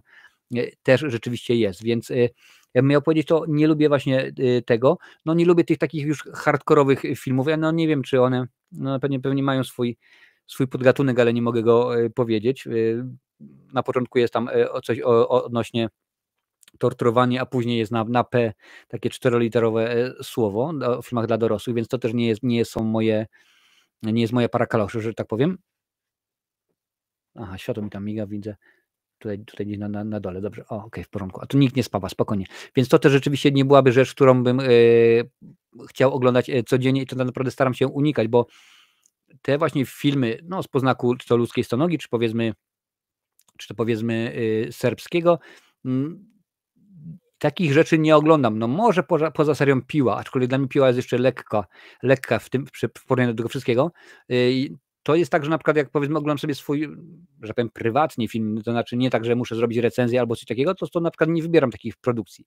Takich rzeczywiście raczej staram się omijać, więc to nie jest to, co ja lubię. Ale pewnie bym powiedział, że tak, no bo dokumentalne lubię, biografie, akcja, komedia, sci-fi, horrory, fantasy, no to rzeczywiście jak najbardziej jest w porządku. No nie. Pewnie komedie romantyczne, a także właśnie takie torture. Dla mnie Barry Patolski jest chyba Cannibal Holocaust albo Cannibal Frog. No widzisz, nawet tych filmów nie widziałem.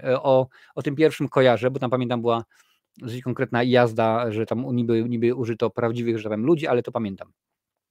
Sekundkę.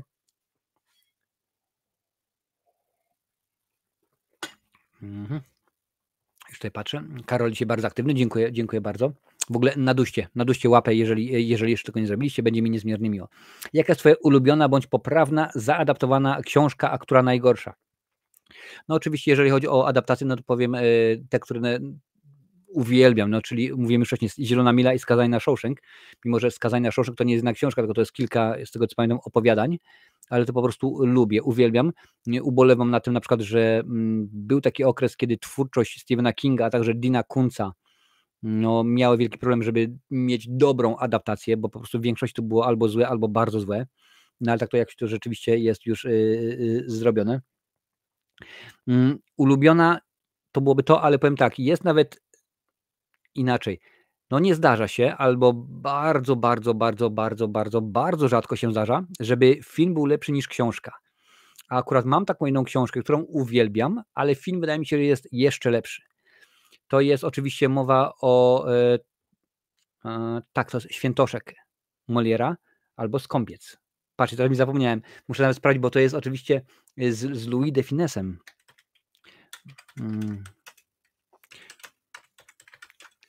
No i patrz, nie piszesz. Ale to chyba Skąpiec. Skąpiec, jest tak Skąpiec, albo jeszcze Świętoszek jest. I się okaże pewnie, że to jest jedna i druga jest w ten sposób. No co mi tu pokazujesz? Nie, no de Fines. Louis de Fines. Już tutaj patrzę, zobacz pełną filmografię, sekundeczkę. Nie, tylko i wyłącznie filmy, bo będę widział, jest Skąpiec. Tak, Skąpiec. Chodzi o Skąpca, bo w tym momencie już widzę, jak to wygląda. O Harpagonie. No, wiem, że ta twórczość, ta książka Moliera jest genialna. No i to się nie można z tym nie zgodzić, ale po prostu to, co Louis de Funès wyprawia ze swoją gumową twarzą, to jest po prostu rewelacja, co nie? A najgorsza adaptacja książki, jaką chyba znam, która mi teraz w tym momencie przyjdzie do głowy, także może się zmienić, to mi się wydaje, że to byłoby Hobbit, Bitwa 5 armii. Kiedy przeczytałem Hobbita i uzmysłowiłem sobie, że Bitwa 5 armii w książce to jest bodajże 2 strony, a oni na podstawie tego zrobili cały film, to stwierdziłem, ja cię kręcę, ale po prostu to jest źle zrobione. No wiesz, mógłbym powiedzieć, pójść sztampą i powiedzieć Dzieci Kukurydzy 8. To jest po prostu dno dna, bo rzeczywiście zła ekranizacja, co nie? No ale to umówmy się, ile osób widziało Dzieci Kukurydzy 8, a ile osób widziało Hobbita Bitwa 5 armii, więc powiedziałbym Bitwa 5 armii. A na dodatek pamiętam, jak robiłem recenzję, no i pojechałem ten film dosyć konkretnie, no to się tam ludzie zaczęli burzyć, o czemu, co, gdzie, jak? Ja mówię, no, że w tym filmie nawet nie jest 5 armii, tylko tam jest więcej i tam mi zaczęli, o ja jestem prawdziwym fanem Tolkiena, tam jest 5 armii i zaczyna mi wyliczać. Ktoś inny, ja jestem prawdziwym fanem, zaczyna mi wyliczać 5 i to są inne 5, także to wyliczyli w końcu tam było chyba z 9 armii, czy jakoś tak, także to byłaby zła adaptacja, no ale też z drugiej strony, no to nie był scenariusz, to nie był film Jacksona, to był film oczywiście Guillermo del Toro, ale potem oczywiście czas się zmieniał, studio i tak dalej, i tak dalej, i tak dalej. Czy po ogłoszeniu gatunku Jokera 2 widziałeś, że film może się nie udać? Wiesz, byłem zszokowany, że poszli w stronę musicalu, bo tak na dobrą sprawę, jeżeli no, to był Joker, ja bardziej byłem nastawiony na to, że oni to zrobią w ten sposób, że kiedy będzie Joker i musical, że on będzie chodził na te wizyty, na te psychoterapię do Harley Quinn i powiedzmy te jego, będzie, nie wiem, załóżmy, będzie hipnotyzowany, będzie hipnoza i że on będzie tam, to co się będzie działo, będzie to na zasadzie, wiesz, musicalu. Ale nie spodziewałem się, że to będzie aż tak bardzo, bardzo dziwnie zrobione, co nie? I no, poszli w inną stronę. Już po pierwszym zwiastunie widziałem, że może być ciężko i to jest ogromna porażka. To jest bodajże chyba 240 milionów koszt, budżet filmu. Znaczy budżet filmu, nie budżet całej produkcji, także grubo. Patrzymy dalej. Szybki Malec 6.9. Według mnie aktualnie seriale, które kontynuują słynne horrory, robią świetną robotę, na ten przykład Chucky, który jest jedynym z moich ulubionych seriali, oraz Ash kontra Martwe Zło. No i widzisz, Chucky akurat w tym momencie się skończył, bo w 2024 roku się skończył i nie przedłużyli go na kolejny sezon. Ash kontra Martwe Zło też już dawno się skończył, bo to były tylko chyba 3 sezony. Zresztą mam Bruce'a Campbella na Twitterze, na dawniej Twitterze, teraz na Xie. No i też mówi, że bardzo by chciał, żeby coś było jeszcze, bo tam było wątków nieskończonych. Ja nie widziałem całego Aż kontra Martwe Zło, nie widziałem wszystkich odcinków, no ale rzeczywiście byłoby, z tego co pamiętam, było bardzo, bardzo ciekawie. The Monkey też jest oparty na opowiadaniu Stephena Kinga, a film według mnie zapowiada się ciekawie, bo robi go Oz Perkins, a producentem jest James Wan. No wiesz, James Wan teraz produkuje mnóstwo rzeczy, przez to, że oni się połączyli z Blumhouse'em i to jest rzeczywiście bardzo, bardzo, bardzo dużo. No ale to może być. No, Oz Perkins, no ja lubię Perkinsa, wiesz, to jest dosyć ciekawy twórca, więc mam nadzieję, że będzie coś fajnego. Cześć, no witam cię, bardzo zależy na TikToku i tutaj widzę, że cały czas ludzie dołączają. Bardzo mnie to cieszy. Więc no, tylko wiesz, ja na przykład jak robiłem swój materiał odnośnie tego, jakie filmy oczekuję, to musiałem przyjąć jakiś klucz. Więc stwierdziłem, sprawdzę produkcje, które są już potwierdzone, mają datę premiery, co nie? Zarówno sprawdziłem na Filmwebie, jak i na IMDb i to było rzeczywiście tych produkcji no niezbyt wiele, co mnie niespecjalnie, a to, że na przykład będzie wtedy, no niestety nieraz wydarzyły się dziwne rzeczy. Teraz mamy na przykład te pożary w Hollywood, gdzie filmy miały przekładane premiery, mieliśmy nie tak dawno strajk, jeden, drugi było rzeczywiście wcześniej, mieliśmy Pandemixa i tak dalej. Dużo takich rzeczy może się wydarzyć, dlatego nie ma kiedyś tak robiłem listę, że 20 filmów i powiedzmy z nich 18 wchodziło o czasie i było w porządku. Teraz rzeczywiście jest dużo ciężej, a tym bardziej, że tyle jest tych platform, że ktoś powie, o proszę bardzo, ten film nie wejdzie tutaj, ale on wskoczy na przykład zamiast do kina, on na przykład wskoczy na Amazona, albo inaczej, ten nie wejdzie na Amazona, ale on wejdzie na Maxa w Polsce, na Sky, tam gdzieś Paramount Plus w Irlandii, wiesz, różnie to bywa. Więc nauczyłem się już z pokorą podchodzić do tego, że okej, ja sobie zobaczę. Są produkcje na przykład, o których wam w ogóle nie mówię, bo one są gdzieś tam mało zapowiadane, jak na przykład będę chciał zrobić, bo widziałem wczoraj albo przedwczoraj nowy film od Netflixa, Back in Action z Cameron Diaz i z Jamie Foxxem. Chciałem zobaczyć, bo już widziałem podobne produkcje od nich, to było bodajże chyba Czerwona Nota z Gal Gadot, czy coś podobnego. Był też przecież film z Halle Berry i Markiem Wahlbergiem i kilka innych, mówię, to nie wyszło, zobaczymy jak będzie tym razem, także, a tym razem było, no zobaczycie, dodatek do komentarza, a teraz jeszcze zaczynam Krzyk serial, no to ja pamiętam, że pierwszy sezon Krzyku widziałem, sezon Krzyku serialu oczywiście, już tutaj patrzę, sekundkę, muszę sobie wlać herbatkę, bo mi się skończyła. Dla tych wszystkich, którzy są zainteresowani, dzisiaj upijam sobie herbatkę Earl Grey. Więc jeżeli jest jakaś firma, która byłaby zainteresowana współpracą, zapraszam. Piszcie na marcinowerecenzje@gmail.com.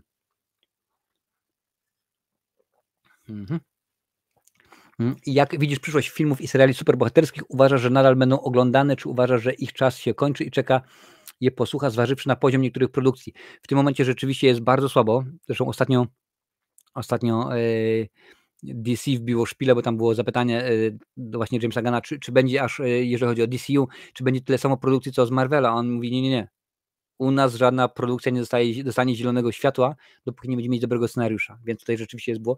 Marvel ostatnio dał ciała, naprawdę, bo jeżeli się, tak naprawdę Jurku, jeżeli popatrzymy tak rzetelnie, po 4. filmie Avengers na palcach jednej ręki można policzyć dobre produkcje i to mówię zarówno animacje, filmy, jak i seriale, bo mieliśmy Sekretną Inwazję z Nickiem Fury w roli głównej, było taka bzdura, taki bełkot w ogóle, tego się nie dało oglądać. Po co to było? Dostaliśmy 3. Ant-Mana, co to było? 4. Tora, o ja cię kręcę, idzie po prostu, cytując kabaret, przestań, bo się spawiuje. Rzeczywiście, no nie ma dobrych, nawet 3. sezon, a gdyby, nie jest tak ciekawym, jak miałem nadzieję, że rzeczywiście zakończenie będzie. Jest interesujący, ale jest bardzo nierówny, gdzie rzeczywiście przy okazji 1. sezonu dawałem 8, a tutaj tak naprawdę chyba dałem 1/7 poszczególnemu odcinkowi, więc rzeczywiście nie jest dobrze. Na pewno muszą coś zmienić, bo samo z siebie, no to nie jest nic intrygującego, wiesz, oglądanie takich rzeczy to już nie jest aż tak ciekawe, aż tak interesujące. Można byłoby zrobić lepsze produkcje, ale no widać, że chyba zapętlili się, bo mieli na początku kilka rzeczy naprzód, potem skoczył, jak mówiłem wcześniej, Pandemics, jeden, drugi strajk i się okazało, że tego nie można zrobić, tego. Trzeba było wypuścić te produkcje, ponieważ były już, jak to zawsze w Hollywood oczywiście, najpierw ustalona data premiery, później rzeczywiście mieliśmy dopiero wymyślanie filmu, kiedy, co, gdzie, jak i kiedy, więc rzeczywiście zapętlili się i albo powinniśmy dostawać filmy z troszeczkę większym odstępem, to znaczy nie to, że dostajemy nagle 3 produkcje wraz i tak musi być, no niekoniecznie, nie tędy droga, wydaje mi się, że powinniśmy pójść w stronę tego, że jakość, bo przy okazji pierwszego na przykład Ironmana, czy tam drugiego, może by to jeszcze przeszło, wiesz? Ale teraz my już tych filmów widzieliśmy tyle. Cześć Karo, witam cię bardzo serdecznie na TikToku. My tych produkcji już widzieliśmy tyle, że zmienia się naprawdę w miarę z dnia apetyt rośnie. Wiesz, z kimś ostatnio pisałem na jednej z platform, chyba było, albo to było na Xie, albo na Blue Sky, że chyba Jokera pojechałem i mówi, no gdyby ten film wyszedł 20 lat temu, to by wszyscy pieli z zachwytu. Ja mówię, tak, 20, tak, ale od tej pory my mnóstwo rzeczy widzieliśmy.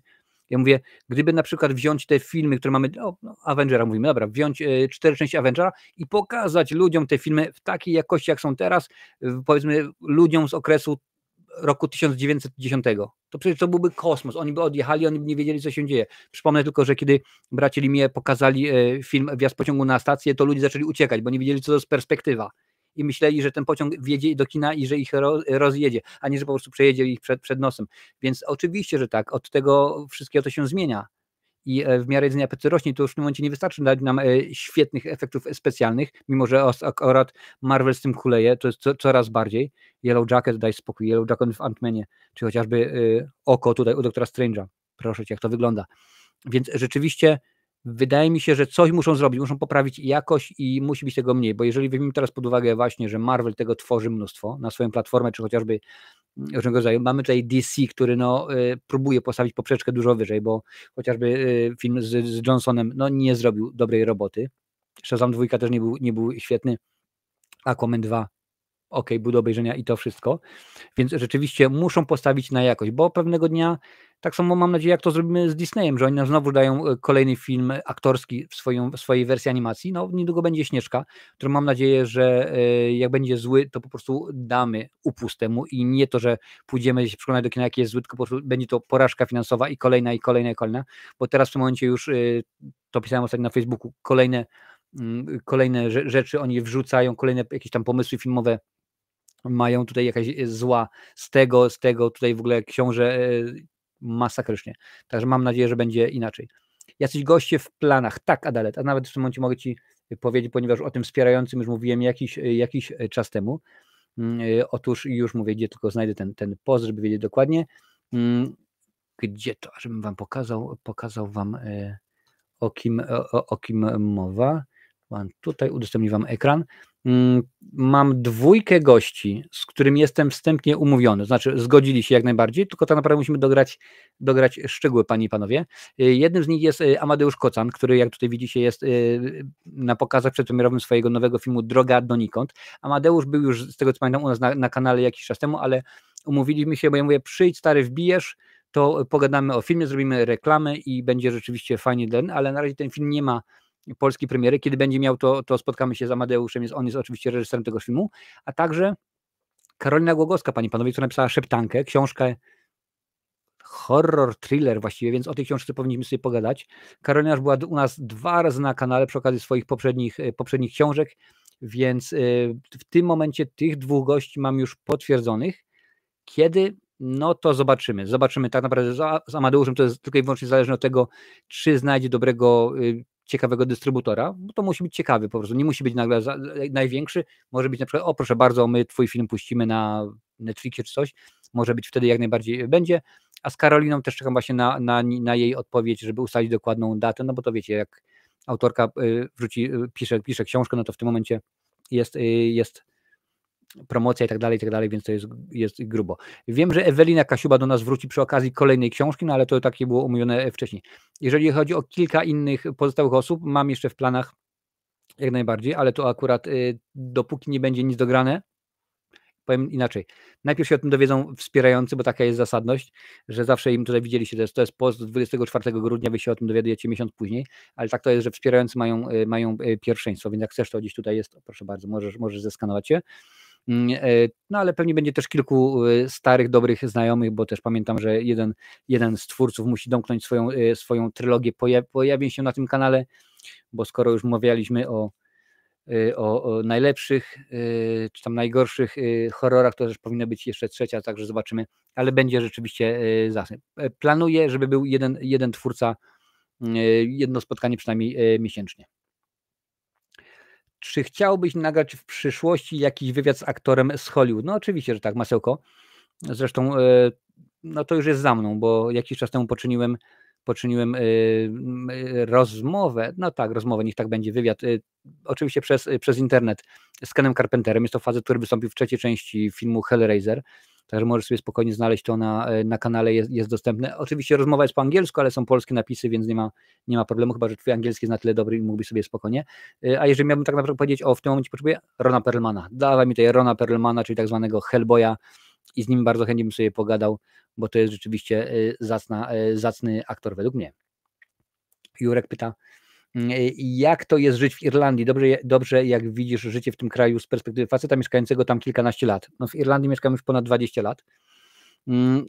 Różnie, wiesz, jest różnie, bo są jak to mawiają, plusy dodatnie i plusy ujemne, jak to mawiał Stanisław tym w Misiu. Na przykład nie tak dawno spadł u nas śnieg. Ktoś powie, no i co z tego? No zima. Jak jest zima, to musi być zimno. Tak, tylko że ten kraj nie jest przystosowany do tego i na przykład śnieg, który nam spadł w niedzielę, nie był odśnieżony Nie był odśnieżony, ponieważ czegoś tutaj takiego jak pługopiaskarka nie ma. Nie uświadczysz. Nie ma czegoś takiego jak nagle, o kurczę, to musimy wyjść na ulicę i je odśnieżyć, albo posypać je solą, albo czymś. Nie ma takiej opcji. Opony to kolejny problem, ponieważ w Irlandii są opony całoroczne, tak naprawdę opony letnie, więc nie da się jeździć. Nie to, że nie zmieniłem. Nie, po prostu nie ma czegoś takiego, bo tutaj zima jest tak powiedzmy raz na 3-4 lata, taka powiedzmy tygodniowa zima. Więc są takie rzeczy. Na pewno żyje się dużo łatwiej, chociażby z tego względu, że wypłaty w pracy masz albo tygodniówki, albo dwutygodniówki. No oczywiście są firmy jak na przykład Lidl czy Aldi, które płacą raz na miesiąc, ale ogólnie w większości firm masz tygodniówkę czy dwutygodniówkę, więc już sama kwestia zaplanowania swojego budżetu jest dużo łatwiejsza, wiesz, bo nie musisz myśleć, o kurczę, dobra, no to teraz mam 1000 euro, 2000 euro na miesiąc i muszę wymyślić, to okej, czyli tak, za 3 tygodnie płacę to? No nie, spokojnie, planujesz sobie budżet na 2 tygodnie i dziękuję bardzo i dasz radę. Więc to jest dużo łatwiej.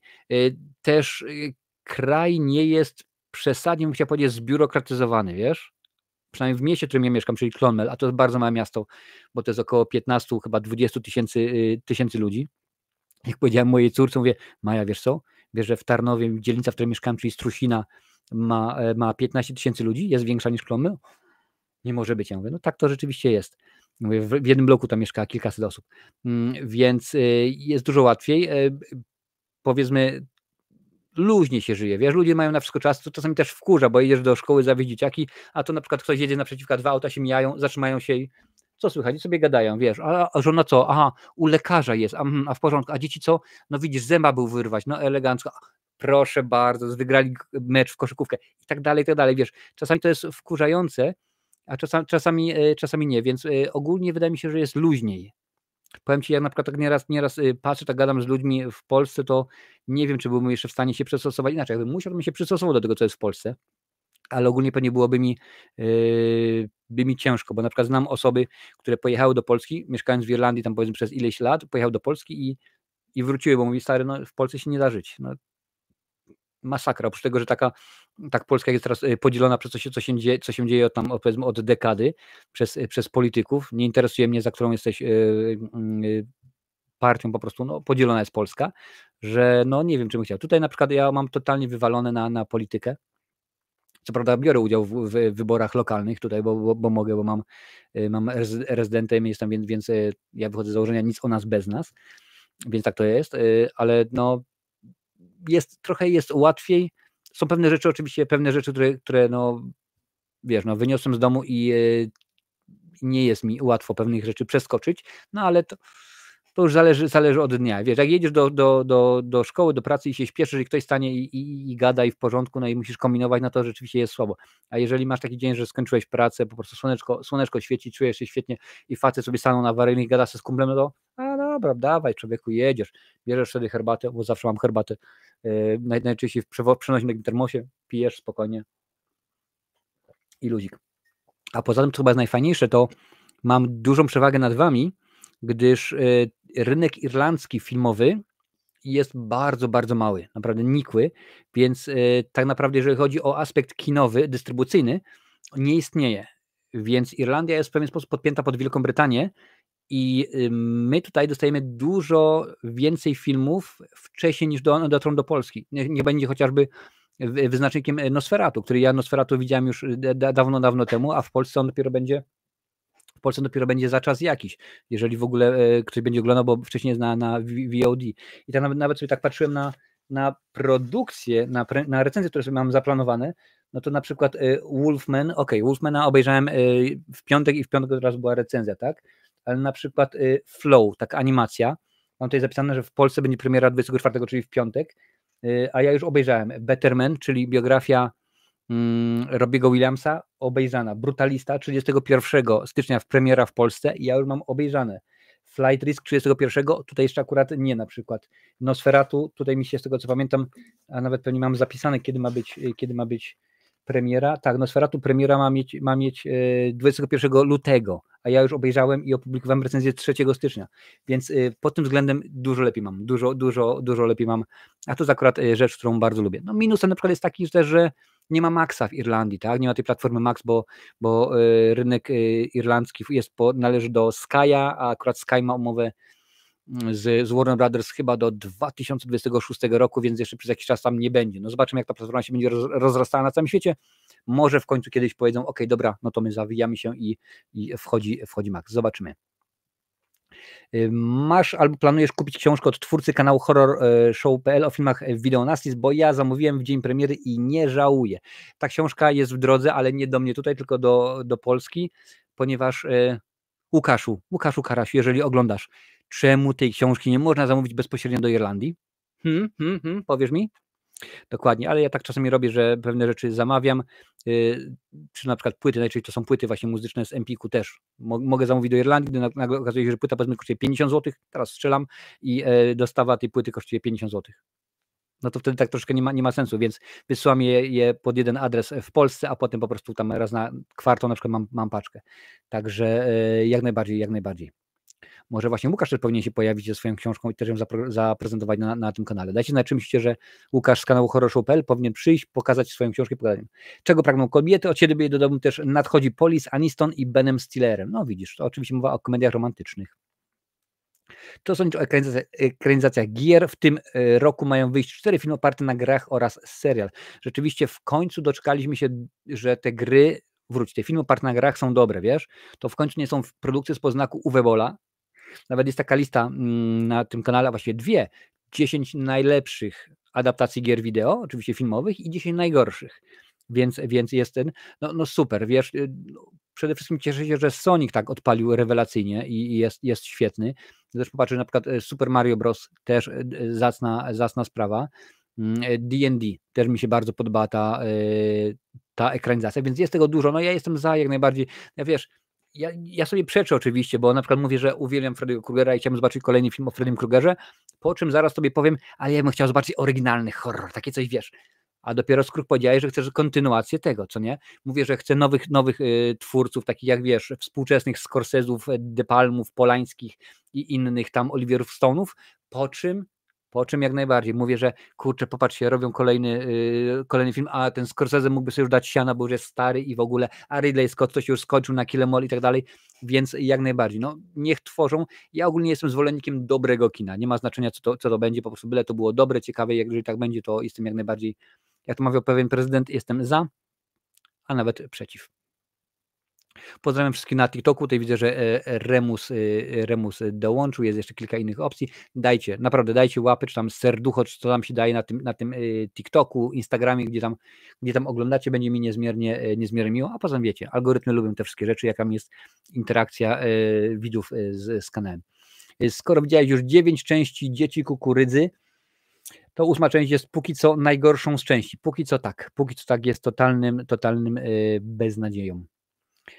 Czy oglądałeś film A Different Man? Czy widziałeś, że Adam Pearson ma tę samą chorobę, co główny bohater Sebastian Stan? A Different Man. Popatrz, już nawet nie widziałem, wiesz, a nawet sprawdzę, co to jest.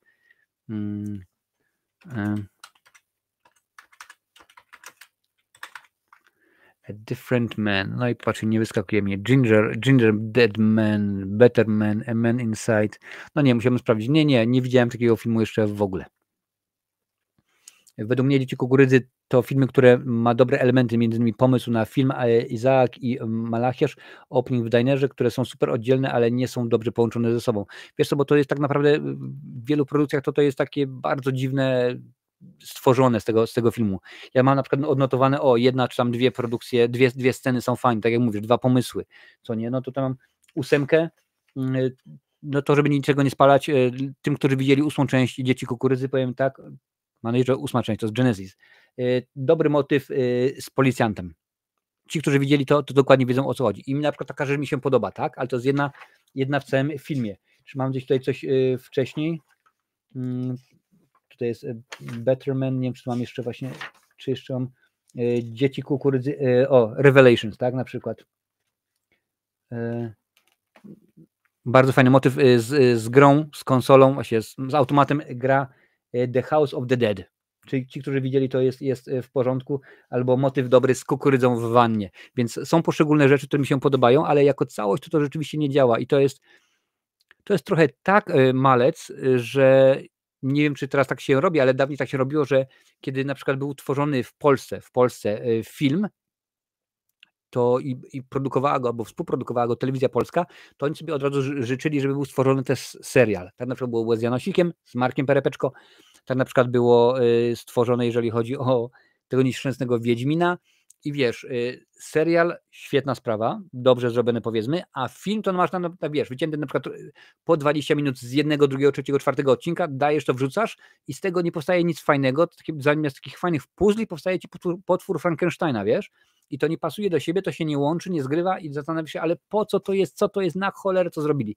Tak to rzeczywiście jest i tak mi się wydaje właśnie jest przy okazji Dzieci Kukurydzy. Marcin, czy jest jakaś konkretna produkcja, na którą polujesz, a nie masz w kolekcji, która byłaby dopełnieniem twojej kolekcji albo jakieś szczególnie wydanie czegoś? Wiesz co, dopełnienie kolekcji, no to tak ciężko powiedzieć, bo tego będzie jeszcze bardzo, bardzo dużo, zanim to jeszcze powstanie. Aczkolwiek na przykład dzisiaj, a czemu będzie? Siedziałem sobie na stronie, która się nazywa CEX, tak jest tytuł, bo oczywiście w Polsce też ta platforma jest, ale bym to powiedział szybko, jeszcze z moim aparatem na zębach, to brzmiało źle. Chodziło CEX, prawda? No i tak sobie mówię, klikałem sobie, zaznaczałem sobie serduszka, co tam rzeczywiście potrzebuję. Nawet ostatnio Maja była w tym sklepie i mówi, tato, czy jest coś, co potrzebujesz, nie? Ja mówię, nie no, filmy to mam, to daj spokój, ale Boże, jaka chcesz? No to mówię, dobra, no to wiesz co, to może jeżeli jest Terminator Salvation na Blu-rayasie, to bardzo chętnie. No i akurat mi wrzuciła. Lubię sobie dokańczać kolekcję, wiesz? Nawet tak patrzyłem sobie, przeglądałem sobie te produkcje, no mówię, no to zobaczę. I na przykład, załóżmy jest Mission Impossible na Blu-rayasie za Euraka. No ale patrzę Mission Impossible 3, ale nie ma 1, 2. Ja mówię, kurczę, ja już wymieniam, bo to wiadomo, że mam, ale jak już wymieniam, to wolę wymieniać całe, co nie? Więc lubię sobie dokańczać swoje kolekcje, mimo że czasami one nawet się nie nadają, bo na przykład brakuje mi, jak mówiłem wcześniej, ostatniego Terminatora, tego Dark Fate, a to kino jest beznadziejne, no ale chcę mieć do kolekcji po prostu, chcę mieć tylko, żeby były rzeczywiście zamknąć. Na przykład mam jeden z moich ulubionych seriali, czyli Teoria Wielkiego Podrywu, The Big Bang Theory, lubię i na przykład sprawdzałem, że mam tylko i wyłącznie, że tak powiem, 7 sezonów, a jest 12, więc też sobie sprawdzałem, czy są dostępne kolejne 7 sezonów z tego samego wydania, albo czy jest po prostu jedna taka wielka paka z wszystkimi sezonami, z wszystkimi odcinkami. Okazało się, że jest. Kliknąłem, niedostępny. Ja mówię, no kurczę. A się okazało, że za 32 euro na Blu-rayasie można kupić całą Teorię Wielkiego Podrywu, wszystkie 12 sezonów.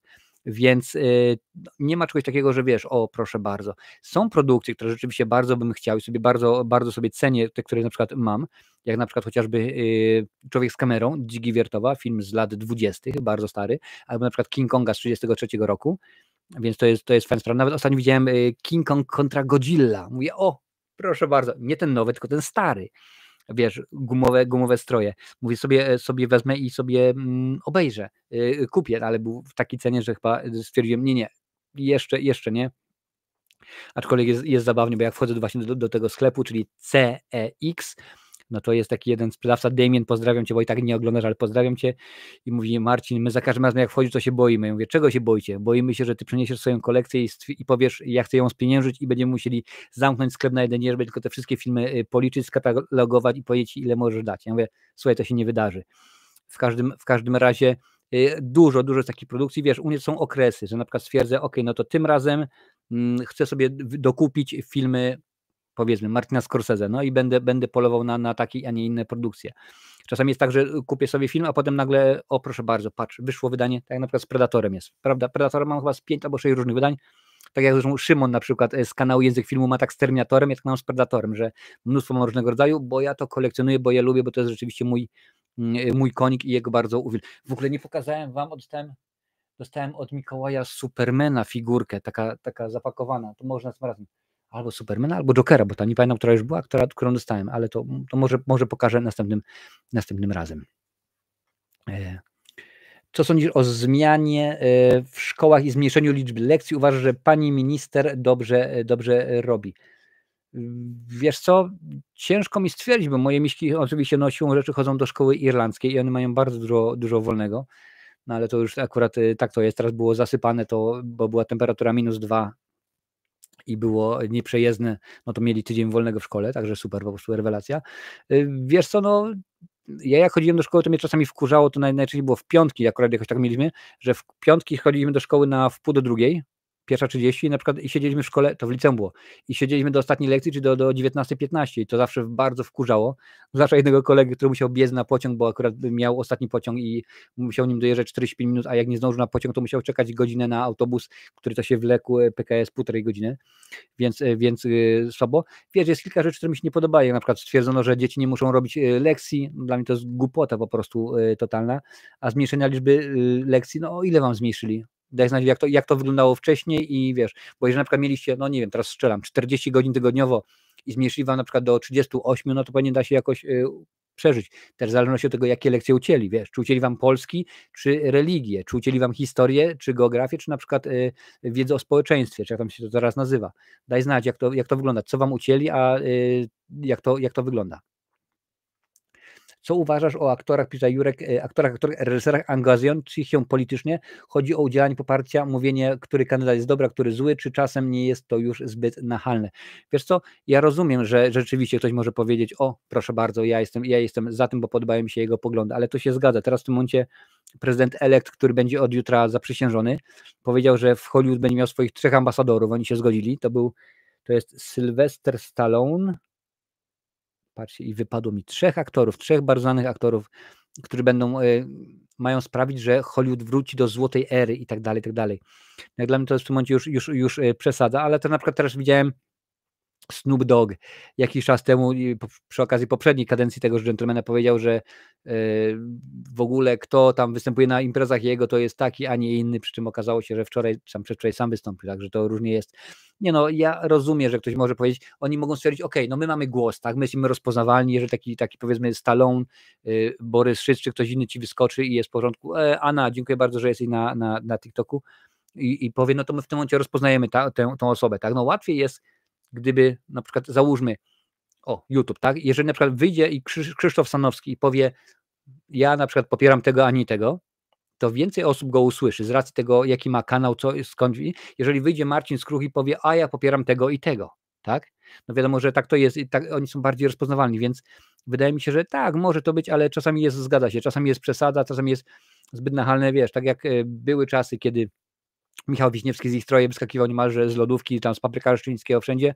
Były takie czasy, kiedy budka suflera wyskakiwała, a były też takie czasy, kiedy w każdym niemalże polskim filmie pojawiał się Pazura, Lubaszenko, Sztur i Katarzyna Figura. Tak to rzeczywiście było, no ale to akurat powinien wypośrodkować.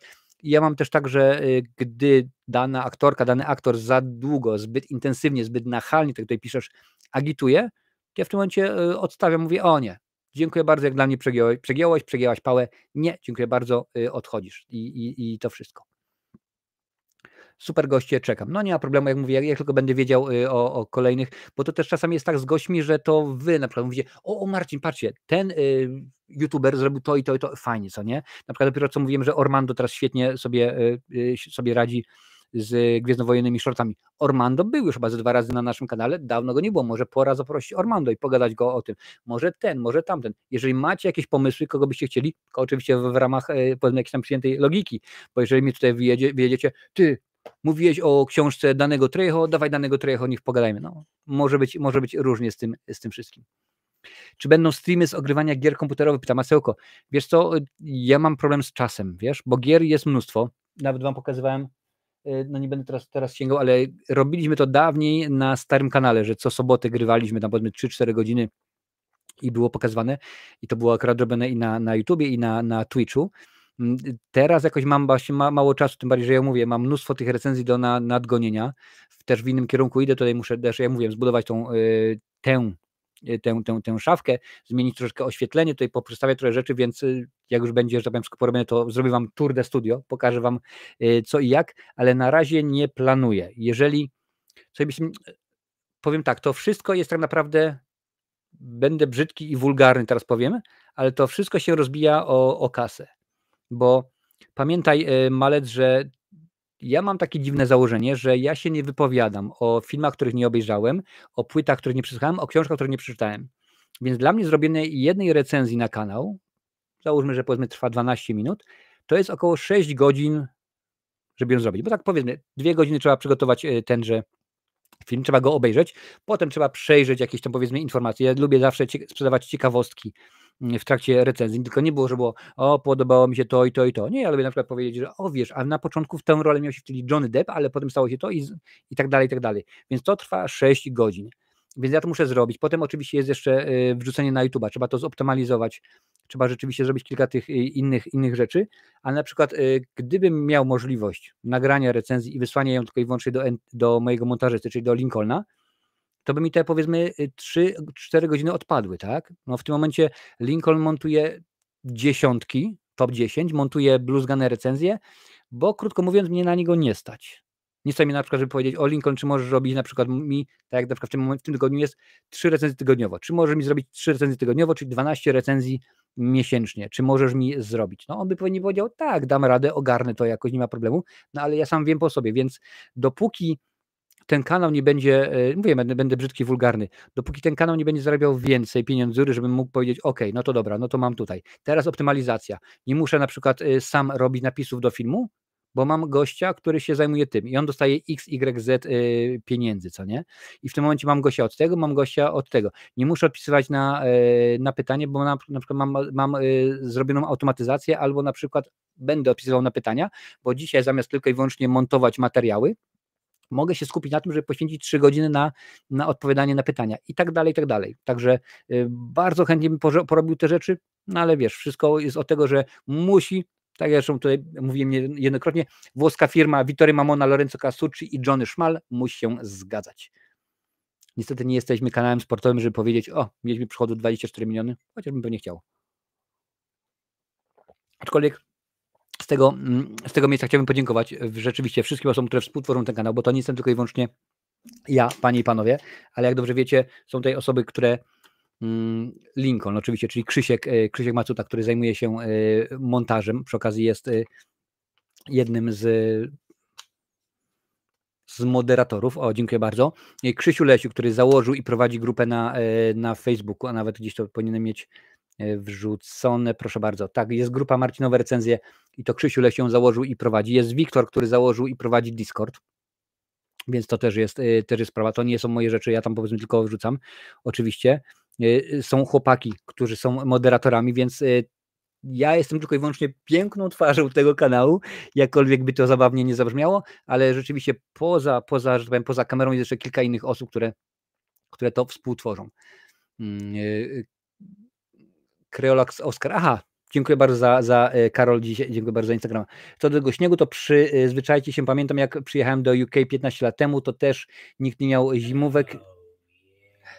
Dziękuję bardzo Masełko za suba. Nie miał zimówek i jak śnieg spadł, sparaliżował cały kraj, ale tutaj to jest cały czas, wiesz. Ja pamiętam taką, że tak powiem, współcześnie była taka zima w 2009 i wiesz, i masakra normalnie i wiesz, rury pozamarzały, bo tutaj nie ma tak jak w Polsce, że kopiesz 1,5 metra w dół, dopiero kładziesz rury, tutaj rury są 30 cm pod ziemią, to wszystko zamarza, co nie? Czy na przykład na standardzie jest, że kiedy przychodzi temperatura 0, no to ty odkręcasz sobie kran, żeby tam powiedzmy woda przynajmniej kapała, żeby ci nie zamarzło, bo inaczej ci zamarznie i dziękuję bardzo. Nawet teraz w trakcie tej zimy przychodzi sąsiad, no miałem pierwszy i jedyny na osiedlu odśnieżony podjazd, odśnieżony chodnik. No wiadomo, w Polsce jak ci się ktoś przewróci na twoim chodniku, to może cię zaskarżyć, ponieważ to jest twoja. Tutaj w Irlandii czegoś takiego nie ma. No nie wiem, on mówi, widzę, fajnie, bo to odśnieżyłem sobie i na dodatek jeszcze posypałem solą, miałem sól, On mówi, w porządku, ty z Polski jesteś. Ja mówię, tak, no widzę, że sól. No wiesz, nie musisz mieć tylko soli, bo w marketach soli już nie było, bo ludzie wykupili, żeby właśnie odśnieżyć. Mówię, stary, możesz wziąć, masz piaskownicę z tyłu ogródka dla młodego? Mówi, mama, możesz wziąć piasek. Masz kominek? Proszę bardzo, zimny popiół też możesz rozsypać. Nie stopi to ci lodu, ale sprawi, że będzie miał przyjemność. Nie będziesz myślał, rzeczywiście fajne, bo ty z Polski jesteś, tak? Ja mówię, no z Polski, więc takich rzeczy. I oni się tutaj nie przyzwyczaili, wiesz, bo też ja w pewien sposób rozumiem, bo jeżeli masz na przykład zimę, powiedzmy raz na 3-4 lata, no to byłoby nielogiczne kupować tam powiedzmy pługopiaskarki za ileś tam set tysięcy powiedzmy euro, utrzymywać ją 3 lata tylko po to, że ci się może przydać, tak? Ale powinny być jakieś inne sposoby na rozwiązanie tych rzeczy, a nie, że nagle stoi policja na środku ulicy, bo ulica wiedzie pod górę i nie można jechać, bo będziesz się ślizgał i tak dalej. No i auta się ślizgają, bo mają letnie opony, bo tutaj innych rzeczywiście nie ma, bo tutaj rzeczywiście w Irlandii dużo bardziej pada. Teraz no na szczęście mam położony światłowód i przynajmniej do mnie, do domu jest dociągany kabel, bo to też jakoś tak jest czasami, że oni mówią, no my mamy światłowód, ale do masztu, a z masztu to jest Wi-Fi, różnie bywa. Ale już też na koniec stycznia już zapowiadają, że w Irlandii znowu spadnie śnieg, także grubo. No ja ci powiem w ten sposób jeszcze, Karol, teraz ostatnie dni są w miarę ciepłe, że tak powiem. Dzisiaj jest chyba 12 stopni i no już chodzimy do pracy. Chodzimy do pracy już od poniedziałku i od poniedziałku jest do 12 stopni. W piątek kończyłem pracę o 13. U mnie w pracy był jeszcze śnieg, na trawie leżał, bo oczywiście było zrzucone, wiesz, odśnieżone, więc takie były zaspy, że ten śnieg jeszcze przy 12 stopniach utrzymał się przez 5 dni.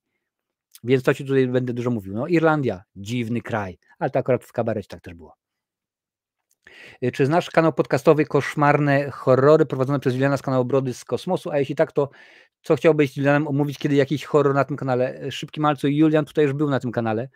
Zresztą pamiętam, jak jeszcze Koszmarne Horrory były częścią kanału Brody z Kosmosu, więc jak najbardziej. Jak sprawdzisz sobie, wejdziesz sobie w listę odtwarzania albo wywiady, albo odcinki na żywo, czy tam w Hormudzie to się nazywa, to jak najbardziej to sobie znajdziesz. Julian był tutaj na kanale, zresztą Julian chyba ze 3 albo 4 razy już był, bo tak naprawdę poza tym z grudnia Julian pojawia się tutaj cyklicznie na tym kanale. Zresztą chyba tak naprawdę oprócz Łukasza Stelmacha i sfilmowanych, to jeżeli chodzi o filmowe kanały, to chyba się pojawił każdy. O, jeszcze nie było jeszcze Kinomaniaka. Na Hard Eyes się wybierasz, nowy slasher twórców Krzyku, na Monkey według Kinga. No pewnie, że tak pójdę, jeżeli będą grane, chyba że będą rzeczywiście pokazywane na jakichś platformach streamingowych, to jak najbardziej, ale tak to no ja lubię, wiesz, no to co mówimy, jestem pan paradoks, że nie chcę kontynuacji, chcę coś świeżego, ale no zobaczymy. Od twórców, mam nadzieję, że nie będzie reklamowane na zasadzie tak, nowy slasher twórców Krzyku, no Hard Eyes, proszę bardzo, Hard Eyes, wbijajcie i tak dalej, no pewnie tak będzie. Jakie kraje zwiedziłeś do tej pory, odwiedziłeś podczas wakacji, a jakie chciałbyś jeszcze zobaczyć? No to już ci mówię. Oprócz oczywiście tego, że Irlandia i Irlandia Północna, wbrew pozorom, panie i panowie, mówię to wszystkim, którzy czasami mylą, to są dwa różne kraje, przynajmniej jeszcze póki co, bo może to się zmienić za czas jakiś, ale to zobaczymy, jak będzie w referendum, które jest planowane. Anglia, Walia, oczywiście, niestety przyznaję się bez bicia, nie byłem jeszcze w Szkocji, mimo że mieszkam już 20 ponad lat, a w Walii byłem już kilka razy, bo to przecież byłem i na koncercie Rammsteina i na meczu Polska-Walia. W Anglii też byłem kilka razy i wybieram się jeszcze w tym roku, bo Mikołaj był tak dobry. Mikołaj był tak dobry i akurat sprezentował nam bilety na koncert Godsmacka, a także na koncert Iron Maiden, więc Iron Maiden co prawda w Dublinie, ale Godsmack w Londynie, więc rzeczywiście się wybieram. Co dalej? No oczywiście Francja, Belgia, Portugalia, Hiszpania, Niemcy, Słowacja, Czechy, Węgry, Litwa, Łotwa. Poza Europą, panie i panowie, nie byłem, więc tutaj się nie liczy. No i to by było chyba na tyle. W Skandynawii też niestety nie byłem. Niemcy, mówiłem już o Niemczech, tak? Mówiłem już o Niemczech. Gdzie bym chciał zobaczyć? Wiesz co, planujemy się wybrać do Ameryki, do Stanów Zjednoczonych, ale tak naprawdę to czekamy, aż Wiktor podrośnie, żeby pamiętał, więc pewnie jeszcze nie ten rok, może 26 albo 27 rok, gdzieś tam, żeby się rzeczywiście wybrać, bo możemy pojechać spokojnie bez wiz i to bym chciał oczywiście zobaczyć. Jest kilka, no wiadomo, Hollywood, no to musi być siłą rzeczy. Niedawno, 2 lata temu już było blisko, żebym był w Hollywood, ale jakoś się niestety nie udało, nie wydarzyło się, a szkoda, bo mogło być to początek ciekawej historii, panie i panowie, ale no chcę pojechać do Szkocji, bo ja uwielbiam ogólnie takie klimaty. Bardzo lubię wszelkiego rodzaju zamki, budowle i tak dalej, i tak dalej. Chciałbym też zwiedzić troszeczkę Afrykę, wiesz, Egipt, te klimaty, bo to też rzeczywiście jest fajne, no, część historii, część kultury byłoby dobrze. Z Azją może być różnie, mimo że uwielbiam i chciałbym pojechać do Korei, nie do Korei Północnej, a także do Japonii, więc mam nadzieję, że tutaj coś się uda wymyślić. No i Australia, ale znowu Australia tak samo jak Ameryka, to nam nie jedzie się na tydzień czy na 2, tylko tam trzeba pojechać, żeby troszeczkę dłużej pozwiedzać. To zaproś Łukasza pogadać o książce. No słuchaj, to zapiszemy tutaj nie tylko Galaktyka Grozy, ale też Łukasz Karaś. Skoro był i gadaliśmy o filmach Giallo, to czemuż by nie? To dobry pomysł zaprosić pana Łukasza ponownie. Facet widać, że żyje tematem i fajnie o tym jest pogadać. Ja najbardziej pewnie, że tak. Twój ulubiony gatunek, rodzaj muzyczny. Wbrew pozorom rock'n'roll. Rock'n'rolla lubię najbardziej, to akurat rock'n'rollem zaraziła mnie moja siostra Halina, za co jej bardzo dziękuję. To był, pamiętam, rok mniej więcej 93, kiedy zacząłem słuchać. Zaczęło się oczywiście delikatnie od Lady Punk, a potem wyszło troszeczkę inne granie, bo potem były i różnego rodzaju dziwne kapele, jak chociażby Red Hot Chili Peppers, też zacna jak najbardziej przez Rammsteina. Ja wiem oczywiście, że im powie, Rammstein to jest metal, Iron Maiden to jest metal i tak dalej, no ale to powiedzmy, że rock i metal to po prostu bardzo lubię, a jeżeli chodzi o to, który miałbym wybrać, tak, to bym powiedział, że rock'n'roll żyje i to jest jak najbardziej mój ulubiony. Czy czekasz na Frankensteina od Del Toro i Ned Bright od Maggie Gyllenhaal? No, słuchaj, Wiktor, jest na kanale od dawna, to dokładnie wiesz, co myślę na temat Guillermo del Toro, zresztą powiedziałem, że to jest mój ulubiony reżyser, więc tutaj już odpowiedź sama się nałożyła. The Bright od Maggie Gyllenhaal, wiesz, że to jest zaskakujące, bo z tego co pamiętam, to nie jest jej pierwsza produkcja i pewnie, że tak, chcę zobaczyć, bo to może być ciekawe, zresztą z tego co pamiętam, to Christian Bale wygląda dosyć ciekawie w tymże filmie. Kiedy jakiś blog z polowania na filmy? Wiem, że były takie plany, odpuściłeś? Nie. Jest nagrany blog, był z polowania na bazarze, tak, tutaj to się nazywa Car Boot Sale, czyli tam lubię jeździć, tam można pewne fajne rzeczy wyhaczyć, jak na przykład kopię Gwiezdnych Wojen na VHS-ie za $1200. No, zaraz wam pokażę. Sekundkę tylko muszę, a to już musiał też mówić, słuchajcie, muszę włączyć mikrofon tutaj na chwilę. I tutaj muszę coś powiedzieć.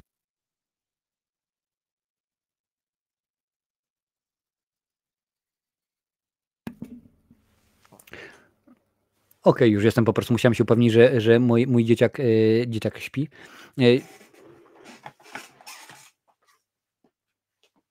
Kiedyś byłem właśnie na Chlibazar, targ, jak zwał.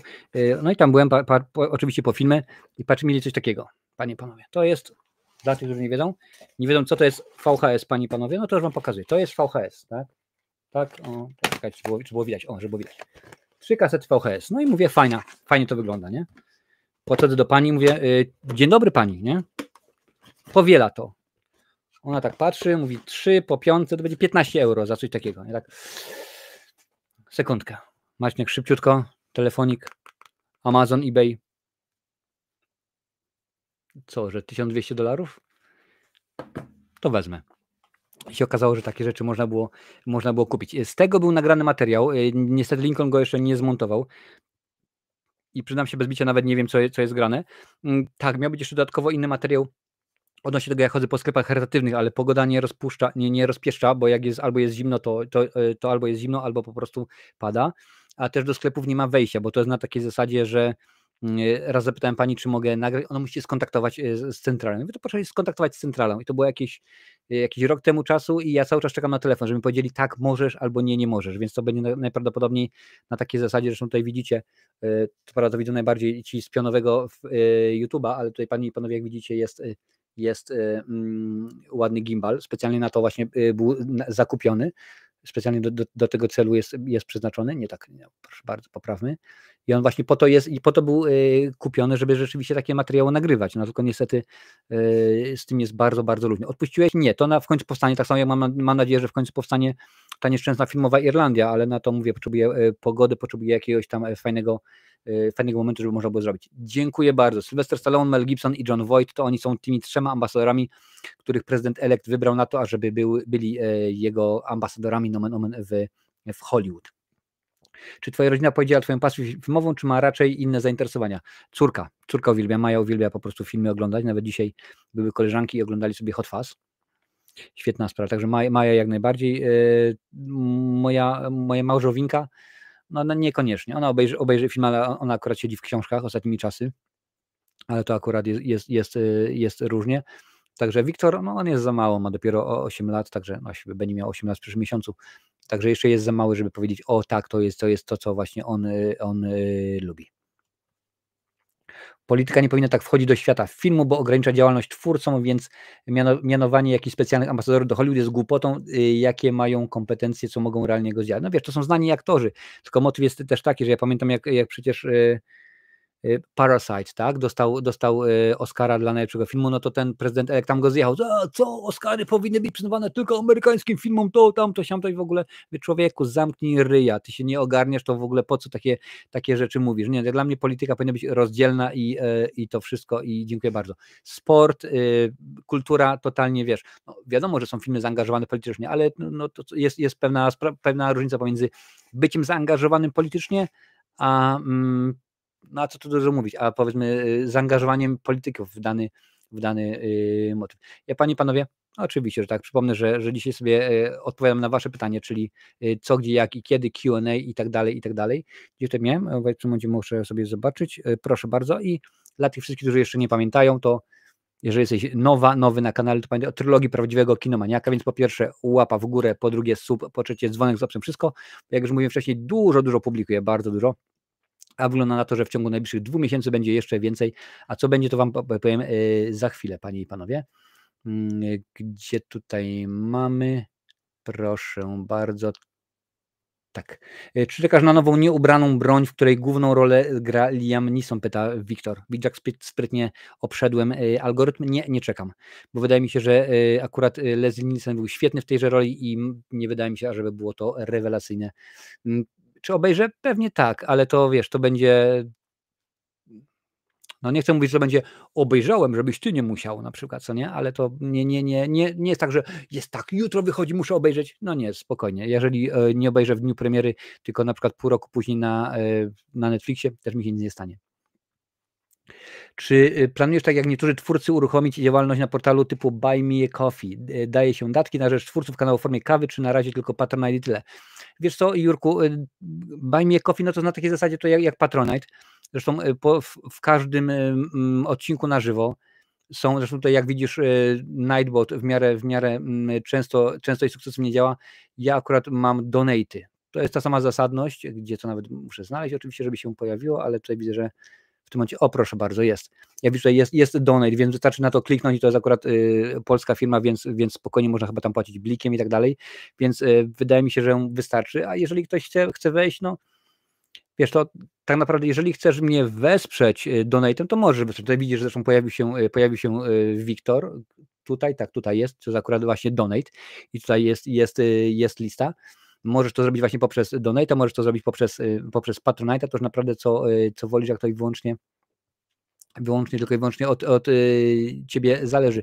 Buy Me a Coffee, mam założony Buy Me a Coffee na jednej z innych stron, którą współprowadzę, więc tam to rzeczywiście jakoś jest, aczkolwiek no to już jest różnie. Buy Me a Coffee to jest akurat no, bardziej międzynarodowe i takie rozpoznawalne, ale pewnie summa summarum skończy się na tym, bo planuję pewne przetasowania gdzieś tam powiedzmy w ciągu najbliższych 2-3 miesięcy, gdzie będę właśnie chciał sprawdzić, jak to działa z tymi wspierającymi, z tym donatem, czy może akurat rzeczywiście Buy Me a Coffee jest ciekawsze, bo może na przykład ma większą gamę możliwości płacenia, może na przykład biorą mniejsze prowizje, może na przykład jest inna opcja, może zamknąć na przykład wspieranie na YouTubie, a dać tylko i wyłącznie z Patronite'a, bo Patronite pobiera na przykład tylko 8% prowizji, a YouTube bierze 45% i tak dalej, i tak dalej. Tych rzeczy jest rzeczywiście całe mnóstwo i no ale mówię, to na razie to zostaje, na razie pierwszą rzeczą jest że tak powiem, skończenie tego studia. Szafa ma przyjść do 30 stycznia ma być, później powiedzmy domyślnie jakieś 3-4 dni, ażeby zbudować szafę, te wszystkie półki pociąć, powiercić i tak dalej, więc tak będę powiedzmy gdzieś tam w okolicach, też na przykład chcę zmienić troszeczkę sklep, prawda, bo tam w tym momencie jest dużo rzeczy, ale chcę zmienić ilość towaru, chcę akurat dać nowe koszulki, jakieś tam nowe rzeczy. Będzie się działo, jak najbardziej, Jurku, będę Was informował na bieżąco. Krzeżniczu, Marcinie, czy lubisz muzykę typu Marilyn Manson? Jego teledyski są też w inscenizacji horrorowej, wrócił po kilku latach przerwy, a nowa płyta jest świetna. Nowego Marilyn Mansona nie słyszałem. Powiem Ci tak, no to zależy, bo na przykład Behemoth też powiedzmy gra muzykę metalową, ale to już dla mnie jest za ciężkie, wiesz? Nie lubię death metalu. Manson, są utwory, które oczywiście lubię, jak na przykład Rock is Dead, czy chociażby jego wersja Sweet Dreams Are Made of This, wersja oczywiście remixu i kilka innych utworów, które sobie lubię, ale nie mogę powiedzieć, że o proszę bardzo, jak najbardziej. Na przykład była kiedyś opcja, żebym pojechał na koncert Ironów i wtedy Iron Maiden było supportowane właśnie przez Mansona i powiedziałem, że nie jadę, bo akurat nie jestem fanem, no ale ja akurat także lubię przesłuchać sobie, wiesz, też na przykład ludzie, pamiętam kiedy był wielka akcja z Popkiem, czy on tam nagrał materiał, co tam robił, to mówię, to jak kurczę sprawdzę, co ten Popek gra, co on śpiewa, no jak przesłuchałem te 3-4 piosenki, to stwierdziłem, dobra, dziękuję bardzo, to nie jest moja muzyka. Muszę sprawdzić, bo rzeczywiście nawet ostatnio chyba widziałem jakiś wywiad z Wojciechem Mannem, tam też kilka fajnych, tak, był na kanale Zero jakiś czas temu, tam była taki fajny bodajże 3-godzinna rozmowa Krzysztofa Stanowskiego z Wojciechem Mannem i tam też kilka fajnych tytułów albumów podrzucił, więc pewnie będę musiał przesłuchać. Jeżeli mówi, że Mansonowy jest świetny, no to trzeba będzie sprawdzić, z czym tam wrócił. Jak Stany, to polecam z całego serca, planuję wrócić. No tak, Lancel był w zeszłym roku w Stanach, jeżeli pamięć mnie nie myli. Jakieś relacje z podróży może od czasu do czasu dawać, na przykład z USA, innych państw, chyba że na wakacjach stosujesz zasadę zero telefonów, nagrywania filmów. Wiesz co, nie, akurat był pomysł jak najbardziej, żeby coś takiego zrobić, tylko zawsze coś wypada, wiesz, bo ja te wszystkie rzeczy biorę. Na przykład byliśmy w zeszłym roku w Hiszpanii, byliśmy na Costa del Sol, no i wszystko w porządku i okazało się, że po 2 dniach mnie rozłożyło. Klimatyzacja po prostu była nieregulowalna w pokoju i się rozłożyłem. I zamiast ładnie elegancko wszystko sobie biegać, trenować, chodzić, bo gimbal też był wzięty, bo to jak się złoży, to jest po prostu takie malutkie, powiedzmy coś na kształt telefonu, paczuszka, to niewiele zajmuje, no ale widzisz. Potem się nagle okazuje, aha, dziękuję bardzo, a potem nadrabianie to już nawet nie ma czasu na to, bo kogo interesuje, że ja siądę sobie, nie wiem, w kawiarni, będę, teraz jestem w kawiarni, tutaj piję sobie nie, no to rzeczywiście też bym wolał powiedzieć, proszę bardzo, tak jak na przykład zrobiliśmy, jesteśmy w Maladze, w Muzeum Pablo Picassa i tak dalej, no ale niestety się nie wyszło. Pomysłów jest dużo, Jurku, gorzej jest z możliwością tego zrobienia. Czy pamiętasz pierwszy film, który obejrzałeś i wywarł na tobie wrażenie, że musiałeś go obejrzeć drugi raz? PS, byłem na Iron Maiden na O2 Arena w Londynie i niezapomniane show, bardzo polecam. No ja byłem też, to też kiedyś nazywało się O2, teraz się nazywa 3 Arena w Dublinie. Widziałem Ironów już chyba 3 albo 4 razy, także rzeczywiście chyba tylko więcej ich widziałem, tylko Lady Punk widziałem chyba z 20 000 razy, potem Iron Maiden, no widziałem potem jeszcze ze 2 razy widziałem Rammsteina i chyba jeszcze Metallicę widziałem ze 2 albo 3 razy. Więc jak najbardziej, no i T-Love. Pierwszy film, który obejrzałem i wywarł na tobie wrażenie, że musiałeś go obejrzeć po raz drugi. Wiesz to, no to ciężko by powiedzieć. Pamiętam pierwszy film, który kojarzę, że widziałem w kinie, to był Morski Diabeł, film produkcji jugosłowiańskiej, tak, był kiedyś taki kraj, Człowiek Amfibia, taki jest oryginalny tytuł, no to ale tu byłem za gówniarzem, miałem 5 albo 6 lat, to rzeczywiście było grubo. Ja ogólnie dużo filmów oglądam po raz wtóry, wiesz, jeżeli film mnie zaciekawi, to pamiętam kiedyś oglądałem, cześć Alutka, witam cię bardzo serdecznie na TikToku. Pamiętam, że kiedyś oglądałem jeden z moich ulubionych filmów, czyli Dzień Świstaka. Ja akurat kończyłem go i przyszła moja kobieta z pracy, no to skończył się Dzień Świstaka, no to włączyłem go po raz wtóry, żeby go obejrzeć z komentarzem Harolda Ramica, czyli z reżyserem. No i ona tam, wiesz, tam sobie robi, czyta książkę, czy coś. Skończył się film, ja włączyłem go po raz trzeci. Ona mówi, że to już widziałeś ten film. Ja mówię, tak, ale teraz oglądam z komentarzem Billa Murraya i Andy McDowell, więc rzeczywiście tak to jest. Ostatnimi czasy nie mam zbyt wiele moment czasu, ażeby tak powiedzmy, jak najbardziej ten film mnie zrobił wrażenie. Jak jest film, który powiedzmy bardzo mnie zaintryguje i ewentualnie mógł powiedzieć, patrzcie, ale o co chodziło w tej scenie, albo tam, to lubię sobie włączyć, aczkolwiek dawno się to już nie zdarzyło, żebym miał taki film, który powiedzmy obejrzałem i mówię, wow, to jest coś pięknego, to jest po prostu arcydzieło, muszę zobaczyć to po raz 20. Na koncert tego artysty chciałbyś się udać, gdyby była możliwość, dotyczy to artystów działających, żyjących i tych już na emeryturze nieżyjących. Wiesz co, bardzo żałuję, no ale wiadomo, matura ważniejsza, że nie pojechałem w 97 roku na koncert Michaela Jacksona, bo był na Bemowie, stwierdziłem, ja lubię Michaela Jacksona, stwierdziłem, że matura ważniejsza, a on jeszcze do Polski przyleci nieraz. No niestety bardzo się człowiek pomylił, aczkolwiek mieliśmy lecieć do O2 w Londynie właśnie, kiedy on te koncerty miał odgrywać, no ale niestety wiadomo jak się zdarzyło, więc niestety nie było takiej możliwości. Bardzo bym chciał zobaczyć AC/DC, wiesz, bo słyszałem, że oni robią świetny show, a w Irlandii nie ma możliwości, bo kiedy Ticketmaster wrzuca bilety, no to oni się wyprzedają w 5 minut. Naprawdę w 5 minut i te bilety nie kosztują powiedzmy po 20-30 euro, tylko po 100, a potem jak na przykład pamiętam kolega kupił u Konika, to kupił bilet chyba za 600 albo 700 euro i tyle euro za bilet nie dam, także rzeczywiście nie ma takiej opcji. No jak mówiłem, niedługo będziemy oglądać Iron Maiden, będzie co? Będzie Godsmack. Godsmack najprawdopodobniej będzie supportowany przez Drowning Pool, bo są dwie opcje, albo będzie Drowning Pool, albo POD. Wolałbym Drowning Pool, bo POD to tylko znam jedną piosenkę Youth of the Nation, a Drowning Pool, no to wiadomo, Let Them Bodies Hit the Floor. To jest rzeczywiście coś świetnego. No jest kilku też, które bym chciał sobie zobaczyć, no Black Sabbath, wiadomo, Stonesów bym zobaczył, no ale to są takie rzeczy, których no albo nie możesz, bo po prostu bilety się wyprzedają w 5 sekund, a ja najczęściej to jest tak, że tak to wygląda, że na przykład teraz przez powiedzmy ostatnie 2 lata nie było żadnych ciekawych koncertów, gdzie nagle ciach, co niedziela, co ten jakiś koncert. W tym momencie na przykład ostatnio patrzę, Pantera jest Offspring na przykład, jest Red Hot Chili Peppers. Ja mówię, kurczę, Bruce Springsteen. Ja mówię, tyle tych rzeczy jest, czy by chciał obejrzeć. Cześć Sylwia, witam cię bardzo serdecznie, witam chmurkę na Instagramie, no ale akurat jakoś tak nie ma możliwości, żeby to wszystko pogodzić, wiesz. No. Ja w tym momencie już wam na przykład mówię, że na przykład jedziemy na Ironów, no to nie będzie, wiadomo, i będziemy jechali na Comic-Con, też nie będzie odcinka, no bo to normalne. Wiem w tym momencie, że już jest potwierdzone, że będzie w tym roku nowość, że będzie HorrorCon w Dublinie i jest potwierdzone, że będzie twórca roli Terrifiera się pojawi, więc pewnie też będziemy. Także tak to jest.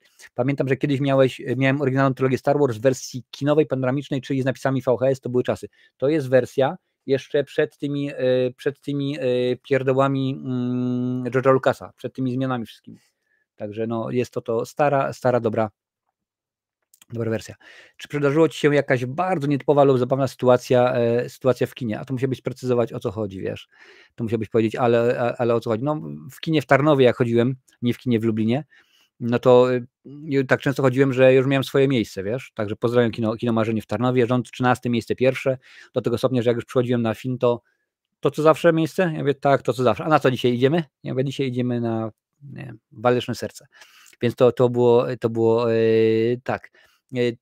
Nietypowa lub zabawna sytuacja, no to takich rzeczy nie ma. No było na przykład takie sytuacje, jak pracowałem w kinie, kiedy musiałem na przykład film wyświetlić. Pamiętam, że to mieli być Shark Boy and Lava Girl 3D, no i się okazało, że zepsuł się projektor, no i tam trzeba było rzeczywiście kombinować, wezwaliśmy jakiegoś mechanika, speca nie dał rady, musiałem po prostu zejść do ludzi, powiedzieć, bardzo mi przykro ludki, ale film nie pójdzie, musicie albo przyjść jutro, albo na inny film pójść, także tak, ale takich samych nietypowych, zabawnych, no niekoniecznie. Pamiętam, że kiedy byłem w podstawówce jeszcze i jakiś tam film był zagraniczny i były napisy, no to się okazało, cześć mówi, witam cię bardzo serdecznie, się okazało, że dzieciaki, to było chyba, mieliśmy po 7 czy 8 lat, nie nadążają czytać, no to pani polonistka poszła do kabiny projekcyjnej i zaczęła czytać i z tego co pamiętam, to wyglądało inaczej, brzmiało to po prostu koszmarnie, to po prostu było beznadziejne, no ale to wiadomo, takie rzeczy się mają prawo się przydarzyć. Czy ktoś z twojej rodziny, tak jak ty, interesuje się filmami, robieniem filmów, bo chyba ze swoim bratem, jeśli pamiętam dobrze, tworzyłeś trochę amatorskich filmów. Tak, z młodym robiliśmy kilka. On mi pomagał nawet, pojawia się w dobrym filmie o superbohaterze. Niestety, panie i panowie, nie możecie go zobaczyć z tego względu, że tam jest użyta muzyka zespołu Queen, piosenka Flash, a wiadomo, że no, kiedy tworzyliśmy te filmy jako amatorzy, no to mogliśmy używać każdą muzykę, no ale potem, jeżeli się okazało już, że jak weszła Polska do Unii Europejskiej, to z amatorów staliśmy się niezależnymi twórcami, już nie można było.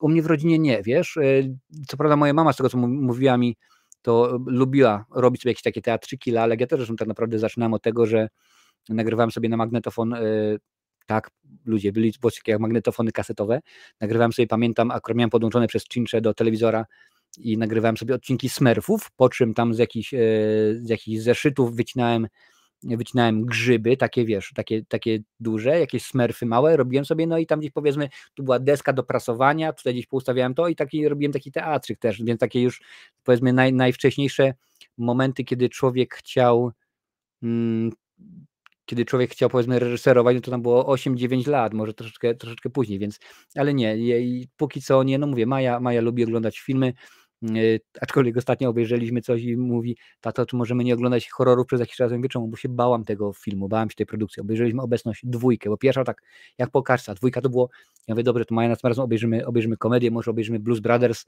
bo tam się pojawia kilku aktorów z filmów Kevin Sam w domu, między innymi John Candy.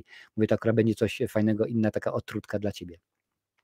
Marcinie, czy oglądałem wczoraj film potem Skarbiec z Nicolasem Cage'em? Serdecznie Ci polecam, choć podejrzewam, że zapewne już ten film oglądałeś. Skarbiec z Nicolasem Cage'em. Zobaczę, bo to wiesz, ja akurat ostatnimi czasy to tak naprawdę bardziej te filmy kojarzę z tytułów anglojęzycznych. Skarbiec z 2016 roku. Para przeciętnych policjantów postanawia obrabować bankowy skarbiec. Nie widziałem, wiesz? A widzę, że czekaj, jest dostępny na VOD i jest dostępny a to na Cinemanie, to nie ma. Ale to sprawdzę, sobie zapiszę, bo ja akurat dzisiaj sobie zapisuję wiele rzeczy od lat. No, skarbiec. Co tu mi gra? To zwiastun się włączył? No nie, zwiastun musi spadać, bo będzie jeszcze prawa autorskie. Zobacz sobie, Zniczu, dziękuję Ci bardzo serdecznie. Ulubiona stacja radiowa polska lub irlandzka?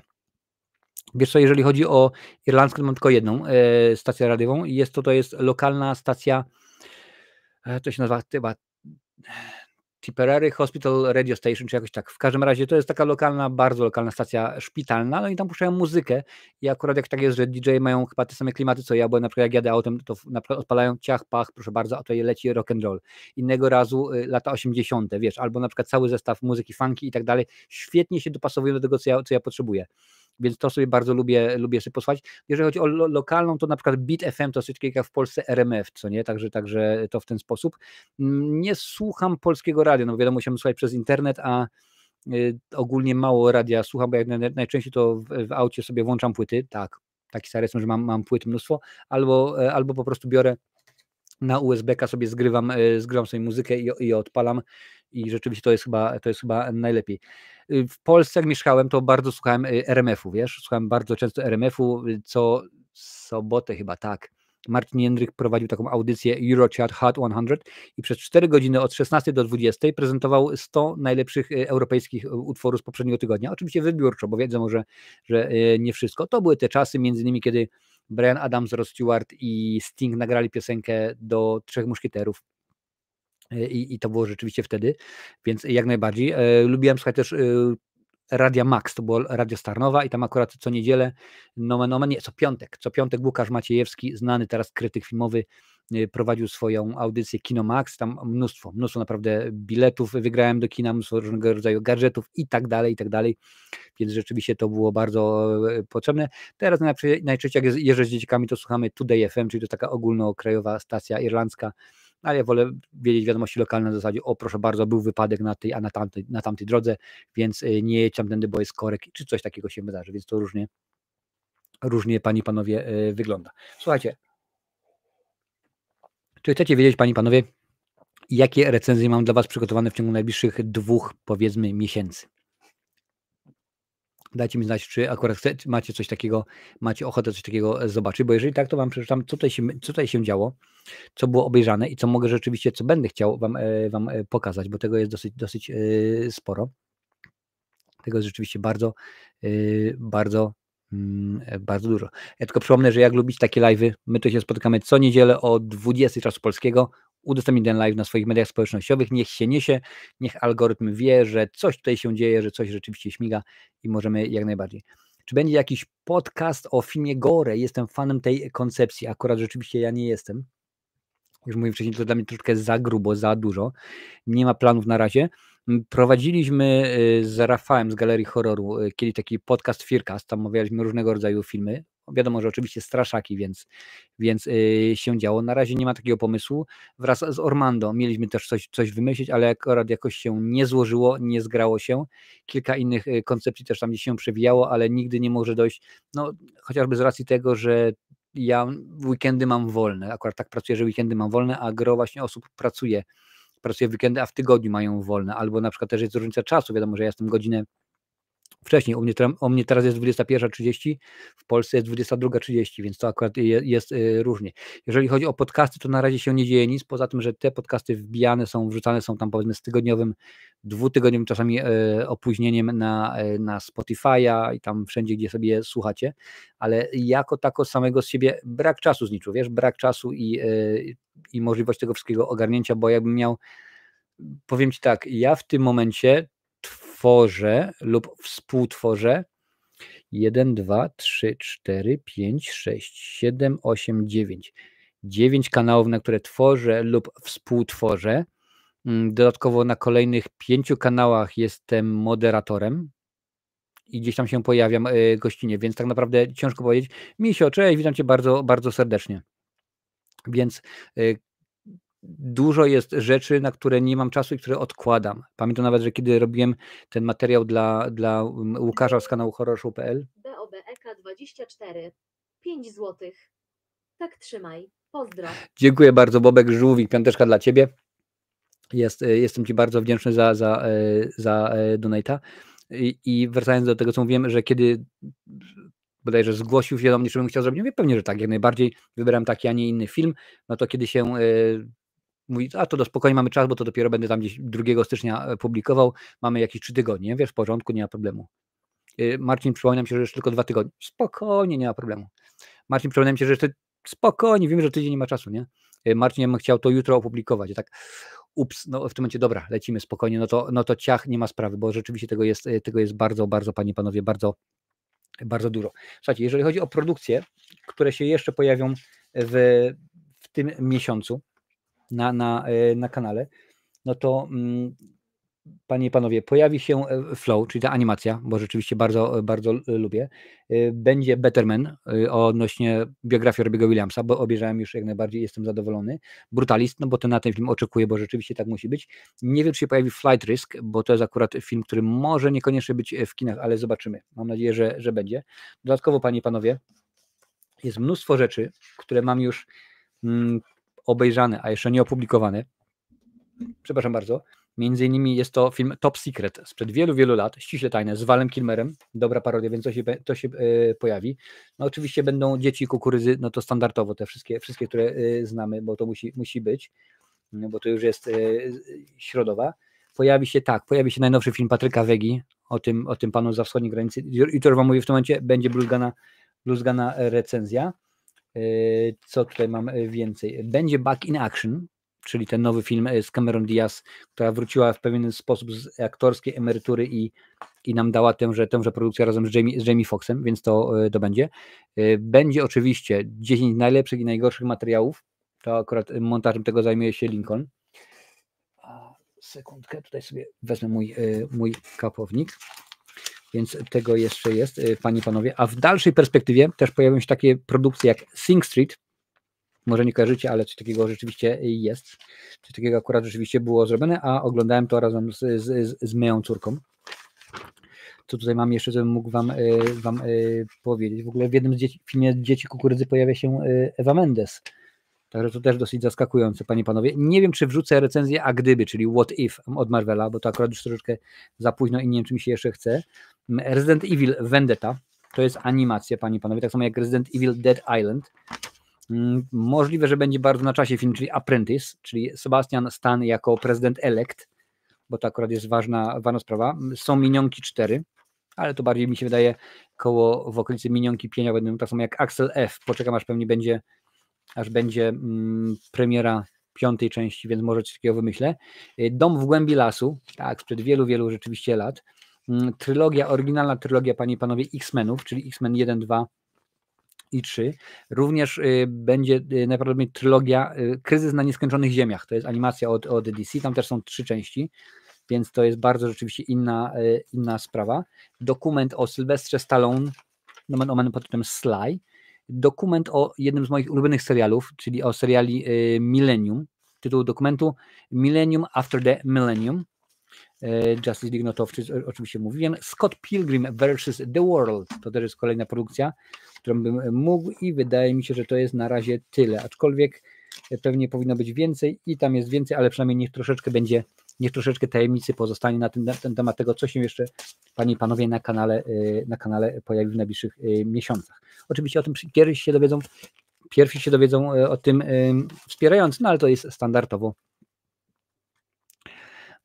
Ja to nie wiem szczerze, jak to jest, że Vega dalej robi te gnioty, że ktoś go finansuje, nawet to nie jest film klasy B. Nie mam pojęcia, wiesz, domyślam się, że on mógł zaciągnąć różnego rodzaju kredyty, czy coś tam pod jakieś, cześć Jola, witam cię bardzo serdecznie, pod jakieś zyski, które będzie miał z tego wszystkiego, czy tam powiedzmy, nie wiem, ma udziały, no teraz strzelam, ma udziały w Warner Brothers i mówi, a jak nie zarobię, to pieniężne te udziały i będziecie mieć, nie mam pojęcia, jak to jest zrobione, aczkolwiek ktoś, kto sponsoruje Vegetę no powiedzmy od botoksu, od czasu, kiedy był botoks w kinach, no to jest po prostu kompletnym ciężkim idiotą. No ale tak to rzeczywiście jest, to rzeczywiście się działo. Panie i panowie, w przyszłym tygodniu wracamy że tak powiem, już do codzienności, będą normalne odcinki. Pomówimy w drugiej części przyszłego odcinka troszkę więcej o Davidzie Lynchu, o dżentelmenie, który odszedł od nas. No niestety chory był na rozrodne płuc, zresztą zrobiłem short na ten temat, tam się można dużo więcej na ten temat dowiedzieć, a także w tygodniu wiadomo, odcinki standardowo, w środę kultowe horrory, w piątek jest nowość. Domyślam się, że w piątek będę chciał wrzucić wam, panie i panowie, tego Robiego Williamsa, bo to jest, wydaje mi się, dziwna produkcja, inna, ale niekoniecznie inny znaczy gorszy. A w tym momencie z mojej strony to już wszystko. Dziękuję bardzo. Jeszcze raz fajnie, że jesteście i widzimy się pewnie, że tak, za tydzień. Cześć.